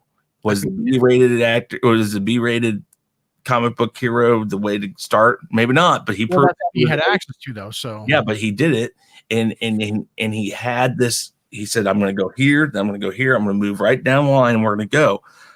but he I also think he had a couple of surprises too, though, because I don't think, and I could be wrong, and Chad probably would have disagreed with me. I don't think he think Black Panther was going to be a $1 billion movie, because I didn't think so. Not when I first, I didn't think so. What did you But think? then Would be saw it, $1 billion? I didn't think Black Panther would be. Mhm. But when I saw it, and then it was smart marketing also to put it in February, which is Black History Month. I think that gave it a lot of steam. Yeah. And then a lot of water cooler people. Man, you can go check this out. Go check this out. I don't know think- when. Go ahead. Oh, I was just going to say, I don't think DCU needs Kevin Feige. I think they just need their own version of that says, okay, you had full throttle. Let's catch up to the Marvel universe. Now you've got the brakes on and you're going 2 miles an hour and a 50. Let's find a good medium pace, find the where things move together, where we have a direction. And if we want to split off, if we want to bring Flashpoint in, I mean, well, we have like a 2 or 3 year span, here that we're in right now, where DC could really kind of start pummeling Marvel a little bit, because Marvel doesn't have anything cinematically planned. I So know. this is a time for DC to bring the heat, in these next 2 or 3 But years. single movies are going to be fine, but I want to see something Because right now, building to something. nobody's looking forward to the Eternals Mhm. that I'm talking to, because Yeah. we don't know much about them. So weird, yeah. I don't Really about that. looking forward to Shang-Chi. I think it's going to do well, because I think it's going to do well in the China market. I think they're going to think that support. people want to see the real Mandarin. If they do put the real Mandarin in there like they're supposed to as the bad guy, I think people are going to be more about that movie, because people were pissed off what they did with the Mandarin in 3. But right now, I agree with Sean that DC has upper hand, because For I single think it's more. movies. I think more people are interested in seeing Wonder Woman than they are Black Widow. I know I am. Yeah, me too. How about you, Mama Bear? Both, but that's just me. Yep, The thing is, absolutely. I still think that Marvel though is leading to all How Marvel's tied. how I think Marvel's going to flip the script on Wonder Woman is that they're going to have something that's going to tie the end game and totally change it, and that's going to flip the momentum from Wonder Woman. That's what I think is going to happen. It might, but I don't think it's going to keep Wonder Woman from performing the way they think it's going to perform. When does Wonder Woman come out? It comes out, I think, Does it come out before or after Black Widow? comes out 2 or 3 weeks afterwards. Wonder Woman comes out 3 weeks after Black Widow? 2 or 3 weeks afterwards, yeah. Okay. If it was the reverse, I think Black Widow would steal some of its thunder, but Wonder Woman. hmm But That's why I'm not really don't discount Disney changing their mind on that for that very reason. It's too late, man. The release dates are set. That's what got Captain Marvel to $1 billion. You say that it's too late, but do you remember the comment that I made about X-Men? Too late. James Cameron has back Dark Avatar Phoenix. 10 times. Yeah, Dark Phoenix. Remember we went to the theater, I can't remember what we saw, and that trailer came up, and I leaned over to you and I said, "Wait a minute! A week ago, I read this movie was canned and done. It wasn't going anywhere." And Well, then, yeah, but that Dark Phoenix. don't ever say it's too late, and especially Well, with a company that Dark Phoenix has was money, different. they don't give a crap about it. They think Dark it gets Phoenix put up right was- Dark Phoenix was an enigma because it was scrapped and it was canned, but 20th Century Fox decided to put it out at the very tail end because they were being bought out by Disney. So Disney gave them the right to do that because Disney went through. Disney came in and they completely did like a overhaul on the script, which is they wanted to kill. why off they wanted to tank. they They can wanted rewrite to tanked. Yeah, So, but I don't think it's too late, and it wouldn't surprise me if they did that. Just I because would be surprised because that would Disney. That would show that Disney's worried, and Disney has. Yeah, that's just called strategic positioning. No, it would make them look like they're in a place of coming from worry, in my opinion. And Disney is not they're not necessarily reactionary like Warner Brothers has been. So that's not reactionary. That's just saying, oh, well, we're doing something different. Right? And they'll make up, they don't tell you what they're really doing it for. Then they'll never. I agree with that, but I disagree with your overall sentiment. I don't think that they'll do that. I just don't know. I mean, I until there's an obvious, and this will probably be the time you'll see it. If Wonder Woman blows Black Widow out of the water because of how close they're released, then you have a solid foundation of saying that the DCEU has a chance to catch Marvel, but they still can't do it with just single movies. They need to then build towards something. And I don't care what you want them to build toward. I mean, you said earlier that you weren't talking about a team up movie, but I mean, and you're just saying movies. What can you build to that is not a team up movie aside from it happening? Generic. Okay. Like, so Doomsday is not the one to use right now, but let's say Doomsday because he wasn't just. Okay, but that would be still an event in a single movie. But what I mean is an event that affects all of the characters. You don't have to team them up, but an event. Well, that event could be something like Flashpoint, or it could be even something like Crisis. So let's start seeing something that leads that way. That's what I'm talking about. I want direction of these movies. You can't. I mean, not you can't. Let me rephrase that. If they're just done and they're saying. But you got to watch the next 2 or 3 movies in order, but they can't review what they're doing now because then that's going to mess up their plans, or it could. But when you got people like me out there in the world that says that the DC, and I don't say this, there are people out there that say the DCEU is dead, whatever the hell they want to do, and then technically the DCEU is dead. They've changed the name of it or whatever. And they changed it to DC Films Universe, like whatever ago or something. Okay, so. The people that are still of the sentiment that there is no direction within the TCEU, you say, listen, we've got a plan. Because Kevin Feige basically said that. Kevin Feige made it very well known. He didn't tell us what he was doing. He just said, we have a plan. All DCEU has said is that, oh, well, we're going to focus on individual movies. That doesn't tell you. I don't think they need to tell anything. That's their plan. That's their plan. That's just individual movies. It goes nowhere. That's your opinion, though. Okay. I have no want to see, because again, I want something. This is why I'm saying that you're not invested. I want to feel like the universe is organic and everything. Okay. And maybe I missed the point in Shazam. Fine. The 2 team up movies you said that they did prematurely wasn't financially successful. That's because they were premature. Like now this year. But listen to them. Now the movies they did individually are making money. So if you're about making money, what are you gonna do? You're gonna do the process that's gonna get you $2 million, or the process that's gonna get you $2 billion. Yeah. When you're continuing storylines within a single character's movie, but you're not continuing a single storyline that the character was a part of, it kind of is a two-faced comment. Mads, I will give you this, Chris. That they have, I think, up to a trilogy's worth of storytelling in each individual storyline before they can actually do something else.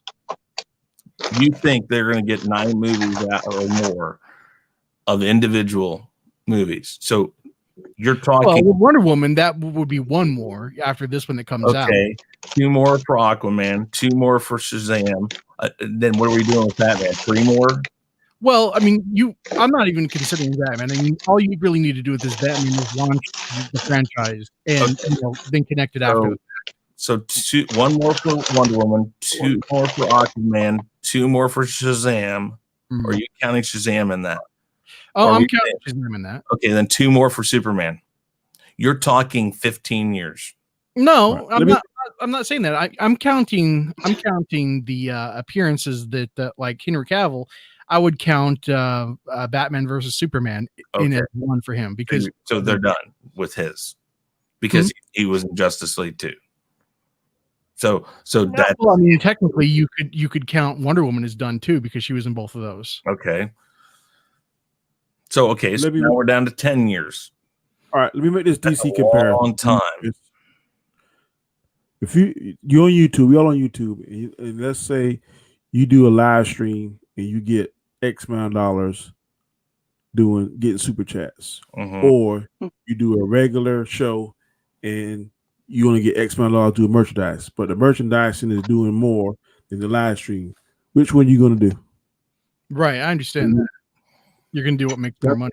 That's what DC's doing. I They try to understand group, but they try to group well. It ain't working. All of these movies are a well, and you keep dipping into that well. Eventually, people want payoff. People wanted payoff with Star Wars, and it severely. The Star Wars fans on a whole different level. Yeah, and besides, man, if you don't have to go back that far, just Chris. the same thing. Hold on. You don't have to go back that far to see this formula work. All you have to do is go back to the Dark Knight trilogy.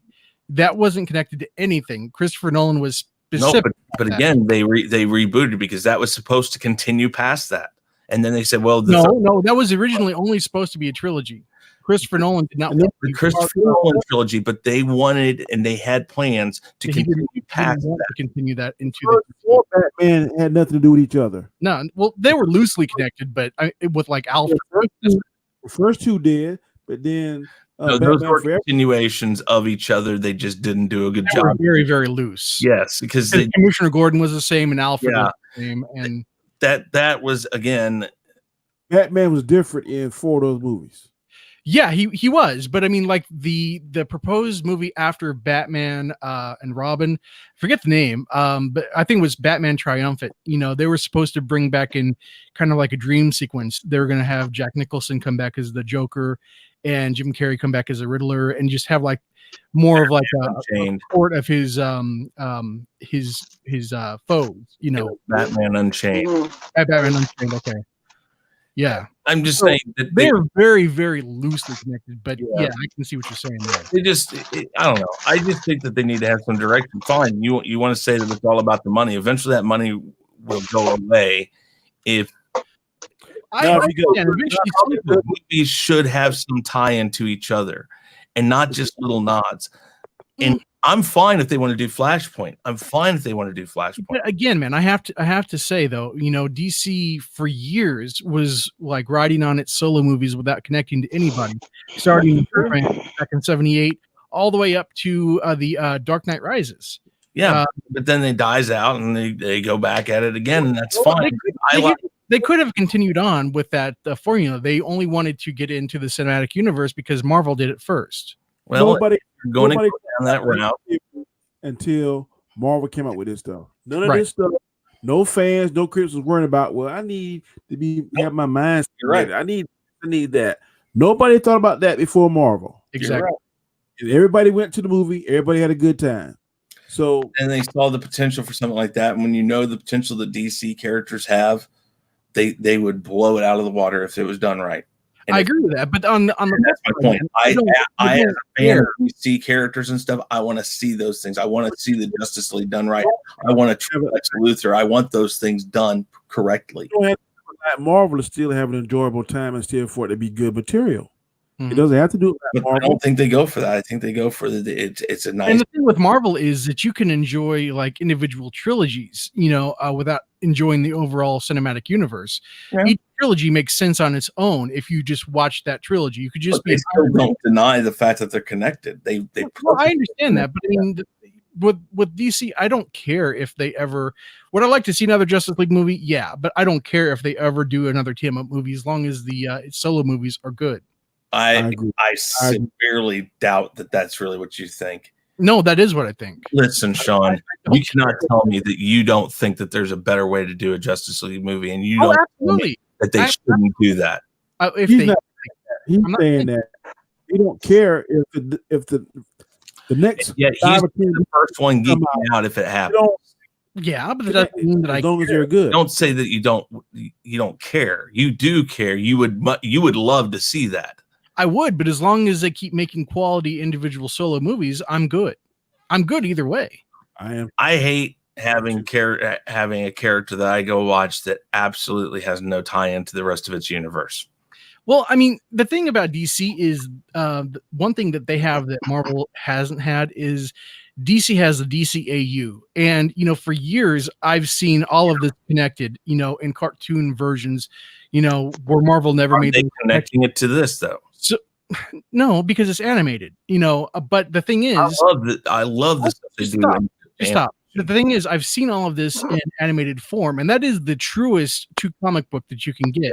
So if they never actually do this in live action movie, I don't care because I've seen it done in the truest form possible. And that's really what I would go back to anytime I need a fix. I still think that I think that they're missing out on a huge opportunity to make this. I don't disagree with this. And that's what I'm saying. Eventually, I think a fan base, and again, you are basing this off of comic book fans of the characters. Unfortunately, put movies out there. The movies aren't just for those people, and Star Wars is a great example of that. That they're going to you have to take in consideration of the general audience, yes. And the Marvel Universe is a great example of that. You are dealing with moviegoers, not just comic book fans. That's why I would rather deal with the DCAU when it comes to dealing with like the really deep cuts and stuff. Because that's something movie fans, those movie fans are eventually going to hold the DC comic book film universe, whatever the hell they want to call it. The movie fans are eventually going to hold them to a standard that's higher than just individual movies. That's what I really think is going to happen. That's why I say they're on shaky ground. They've got to start showing something than just these movies. Well, if that happens, it happens. I mean, then we can wasted potential with almost perfect characters or perfect actors and actresses with these characters. That's kind of where maybe that's what I'm trying to say is that they've got a limited amount of time to use these characters that truthfully fit perfectly into who they're playing. Yeah. Ben Affleck, and I know that might be a ship that's sailed, maybe not. Who knows? We'll find out. You've got Henry Cavill, which is a perfect fit for Superman. You've got Gal Gadot, which is a perfect fit for Wonder Woman. Jason Momoa is a perfect fit for Aquaman. No. What? You don't think he is? Well, if you're a casual fan, then yes. But if you want to, he's not comic book accurate. No, he's not. But he did bring a wonderful aspect to Aquaman, and I'm not saying this just as a woman. He brought like a bro surfer vibe to Aquaman. Yes, because up until they announced to make a comic book accurate. Until they showed Momoa as Aquaman. Aquaman was a joke. Yeah, I mean, but also you could either show the Super Friends version if you want to be comic books accurate, or you could show the later version where he has a blade for the hand, and the longer hair and a goatee. So both of those are technically comic book accurate. Yeah, I just don't think it would have been taken as seriously. I could be wrong. I don't know. I see people I see that they've done maybe what I mean is that Jason Momoa fits the character for, and this goes back to your guys' comments, for best sales. Mm-hmm. Those people though fit this, and people as casual moviegoers, as you would say, they're going to dictate what makes this popular. And eventually, if you don't put them in a group movie again, and I don't care if it's 2 years down the line or if it's 5 years, I'm much better with 5 to 7 years down the line. Put them together, because that's what casual moviegoers. And maybe what I'm thinking is it's a shame to waste the talent you've got for it right now. I agree with that, but I mean, even if you had to recast the roles, it is possible that you could find somebody even better. Because I mean, when I was a kid, you couldn't told me there was anybody as good as Christopher Reeve for Superman. I agree with that. So there could, be tons of people out there that would be just as good as Henry Cavill or Gal Gadot or Jason Momoa in their respective roles. Yeah. And even more comic book accurate. Like, I've said this before, the woman who played, the daughter of The Rock in his that Earthquake movie where he was a chopper pilot. She would be fantastic as Wonder Woman. She has the absolute look down. Alexandra Diadro or something like that. But that was a wife. No, that was his daughter in that movie. His wife was somebody who starred in Spin City along with Michael J. Fox. And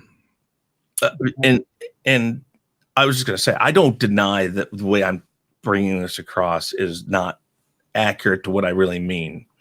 Because I mean, I'm on board with you. Like I said, I love the DC characters way over Marvel, and Batman, Superman, all of these characters are what I grew up with long before I ever thought of anything Marvel.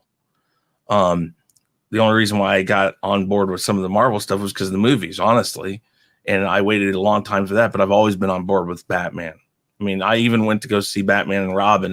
How much more on board for freaking DC do you have to be? You have to remember, though, this was back in 1997. We didn't know nearly as much back then, ahead of time that we know now. No, well, that's not true, Sean, because you and I were big fans of the animated series. We knew how good it should have been.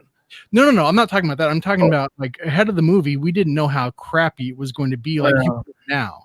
I think we should have seen it because.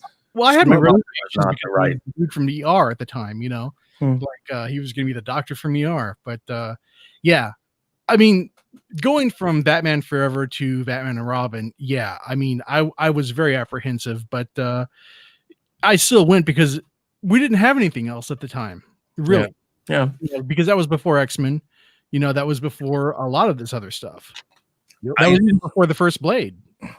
I'm on board for what they're doing right now. I would like to see some sort of, I want to see a team up movie again because I'm with you. I think that, I wasn't against Batman versus Superman until it got kind of cheesy when he said, "Why'd you say that name?" That was horrible. That was a horrible part in that movie. And then killing off Superman in that movie. Superman dies in his own movie, not with other people. Yeah. And then if you want to bring that into the other world, into Batman's world, I wasn't mad about that part because that's when it first clicked to me. They both their mothers were named the same thing, had the same name. So. Oh yeah, me too. It didn't bother me. It's the way they did it. It was a very poor plot device. Yes, that is the whole reason that Batman stopped, trying to kill Superman because he said Martha. That's ridiculous. Yeah. No, he would have kept going. I don't know. And Batman technically would have never come at him with a kryptonite dagger in the first place. No, he would have just used it to weaken him.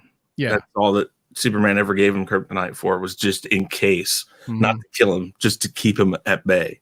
Mm-hmm. But that's friends on this movie. They wasn't friends. He was still teed off because he felt like the fight between Superman and Zod caused his people in his building to get killed. So he was pissed off at that. But Batman would have never been that logical, though.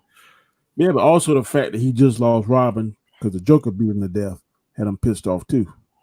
But they didn't bring that into play. Again, this goes back. They showed the uniform, but they didn't explain. Yeah, they didn't explain anything. We know what happened if you read the book. Yeah, they did. When did they Suicide Squad? I'm talking about the actual in Batman versus Superman. And they they did explain what happened to Robin in Suicide Squad. Where? When in the Harley Quinn introduction, this is the point I've been trying to make for a bit now. Actually, they actually do have all of this stuff connected. I thought they were supposed it's just most of it is one thing. Most of it is Easter eggs. They do say in Harley Quinn's introduction that she was connected. That she was responsible for the death of Robin. Oh, her and Joker were responsible for the death of Robin in her introduction scene. So yeah, Mads is right. Go back and watch it. They actually I have to go. I just watched that not too long ago, and I still don't catch that. But they're very, very subtle in how they do these things. Yes, they do have connections in each one of these movies, but they're a lot more subtle than Marvel was. Oh yeah, but anyways, I'm talking about at that very moment. In order for it to make sense in that movie, you should have had that flashback then, or And I something. think that if they would have had more connection and more like a thought process, when writing the script, that it would have maybe crossed that billion mark, instead of waiting for like a year or two after the fact to make those connections. They needed to make that connection in that movie. Yeah. And, I don't think they did. I say I do, because I think Batman versus Superman should have easily crossed $1 billion. With the first time Batman meeting Superman on the cinematic screen, it should have not stopped at like 800 and some odd million. It should have crossed over. No, just the whole Robin thing. It was not critical to the storyline. It would have been a completely out of left field aspect. It would explain. Start thinking like that as you're creating these things, then you're going to start making those little gaps, and you're going to leave more out than maybe you should, and not be so concerned with, well, we need to connect this here and explain this here because this might serve an overall greater purpose. You see, the thing is that being an older Bruce Wayne, his more over the top about things. Okay, whatever people want to say, oh, he doesn't kill people, or whatever, whatever. But his over the top manner of handling every situation in that movie would have been better handled had you explained why he was so vehemently against these people, because the person he had vowed to protect was killed because he wasn't as hard on the people who came against that were the villains. DC's biggest problem starting out, I will admit to this, is they relied too much on people being fans of the comic books, to connect these things. Like, I understood the reference. I just wanted to see the reference. Yeah, I knew as soon as I saw the Robin suit, like, okay, well, a death in the family must have happened by now.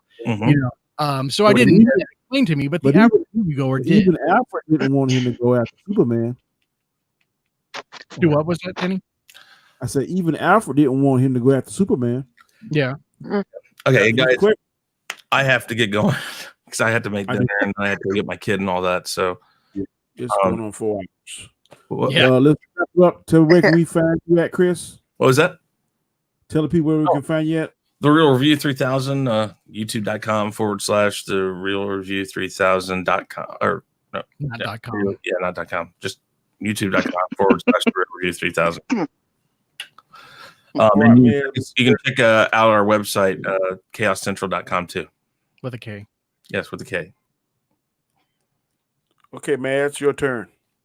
Where can we find you? Hey, you can find me at Mads Mama Bear on both Twitter and on YouTube. Yeah, I think that's pretty much it for now. I'm kind of talked out. Mr. Stackhouse, your turn. You can find me at Sean Stackhouse on YouTube or Sean Stackhouse Reacts on YouTube and Sean Stackhouse on Twitter. And I am the more logical, grounded side of Chaos Central and the Real Review 3000. Logical does not mean passive. By the way, Mr.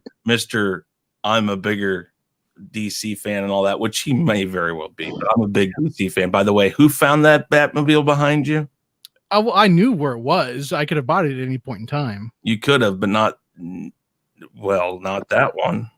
Yeah, I've didn't have the plastic on it. What? Didn't it have the plastic and you got to it put didn't have plastic wrap on it. But it had the stickers not put on or anything. Well, I know everything was factory unopened, but I saw that exact package on eBay. Oh, that's great, because I had to go to eBay, but the one you sent me wasn't there anymore. I had to track that one down, and I had to bid on it. So that's a true friend. I'm not saying that. I'm just saying that I'm more logical. And the fact that no, you're not more logical. Again, more logical does not mean passive. Okay, guys, can we save the Bewitched versus I Dream of Genie conversation for another day? Man, Mr. Knight, Mr. Stackhouse, I appreciate you joining me. I did not think we was going to be here 4 hours, but it was a wonderful conversation, wonderful chat. You're welcome back anytime. I'm Danny Graham, Comic Chat. You can reach me on Twitter at Comic Chats. And for all you that came in and joined us on this chat and live stream, I appreciate it. Until next time, have a happy new year, people. Happy New Year.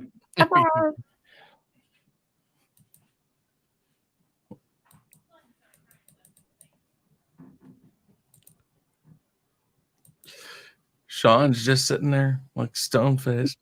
Oh. Wave to people.